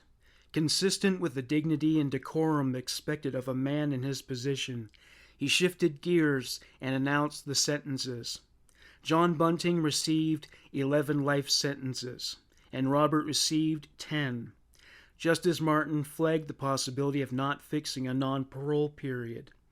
Bunting and Wagner would become the only prisoners in South Australia whose files would bear that stamp. A hint of a smirk was observed on John Bunting's face as he left the courtroom. The victims continued to pile up after the trials. Though no one else was murdered, lives were still left in ruins. Barry Lane's sister Susan moved to Queensland, but the notoriety of having had a brother who was a pedophile followed her there. To quote Susan, "I have had invaders in my home who have bashed me and left me with a permanent disability because my brother was a pedophile. I am and will always be a victim of the Snowtown Murders. Suzanne Allen's sister, Joan Potts, shared her take on the plight of the families. I mean, look at all the families there are. They've got no mother no more, no sister, no grandmother, daughters, no nothing. It's just all gone. One man, Troy's half-brother and David's stepbrother, commented on the impact John Bunting and Robert Wagner made on his life. I feel I have to watch my back. I'm scared of John and Robert. Although they're locked up and stuff, I don't know who they talk to in prison. Gail Sinclair also feared them, as she intimated on the stand. They are cold-blooded killers, and they have to be locked up and the key thrown away, because if they get out, there will be more murders. They live to kill, and no one is safe. All there is now is hatred, and I will never forgive them for what they have done. Gavin Porter's father said this about the experience of losing his son. They say that the pain and grief get better with time, but I dispute that. It only gets to the stage where you're resigned to it. I loved my son, but was not able to protect him, and that has devastated me. It's incomprehensible that my son's life has been taken for someone else's indulgence. While John Bunting read a book and Robert Wagner stared back at her with a smirk on his face, Maureen O'Dwyer said to them both regarding the murder of her son Gary, "What damage you have done to me and my family. May you both be locked up in jail with no fancy amenities, and shame upon your souls." Robert Wagner read a prepared statement written in defense of his actions. It went as follows. Pedophiles were doing terrible things to children, and innocent children were being damaged. The authorities did nothing about it. I was very angry. Someone had to do something about it. I decided to take action, and I took that action. No matter what John Bunting and Robert Wagner said or did to justify their offenses, Justin Martin was not swayed. To quote Justin Martin, "I'm satisfied that both of you derived pleasure from the physical acts of killing and the violence and torture that preceded some of the killings. I am also satisfied that you derived pleasure from dismembering and defleshing some of the bodies. It's not an exaggeration to say by 1999, you were in the business of killing for pleasure. Many words could be used to describe the horrific nature of your crimes, but I will not employ those extreme descriptions because in some perverse way, within the prison environment, you might seek to benefit from or glorify in those descriptions." December 15th, 2004. Mark Hayden was convicted on 5 counts of assisting John Bunting, Robert Wagner, and Jamie Vlasakis with their efforts to evade arrest and prosecution. The 5 counts were for the murders of Michael Gardner, Barry Lane, Gavin Porter, Fred Brooks, and Gary O'Dwyer. The jury was divided over his culpability in the murders of his wife Elizabeth and Troy Yowd. They also could not reach a consensus on his involvement in the murder of David Johnson. He pleaded guilty to assisting with the disposal of the bodies of Elizabeth and Troy. It is indisputable that people who sexually abuse children are human monsters, but it is also true that taking the law into one's own hands and striking out at offenders with vigilante justice is anti-democratic. No matter how much evidence, no matter how egregious the offense, every person alleged to have committed a crime or assisting with an offense deserves their day in court. Some of the individuals murdered in this case were adjudged guilty by suspicion. That is not justice. It is also unjust to promote the notion that all gay men are pedophiles. Such a belief is rooted in ignorance. To kill or defame in the name of such a notion would determine that the offender is, themselves, a human monster. The actions of the murderers were misguided, no matter how you slice it. Thank you for listening to Human Monsters. Bye for now.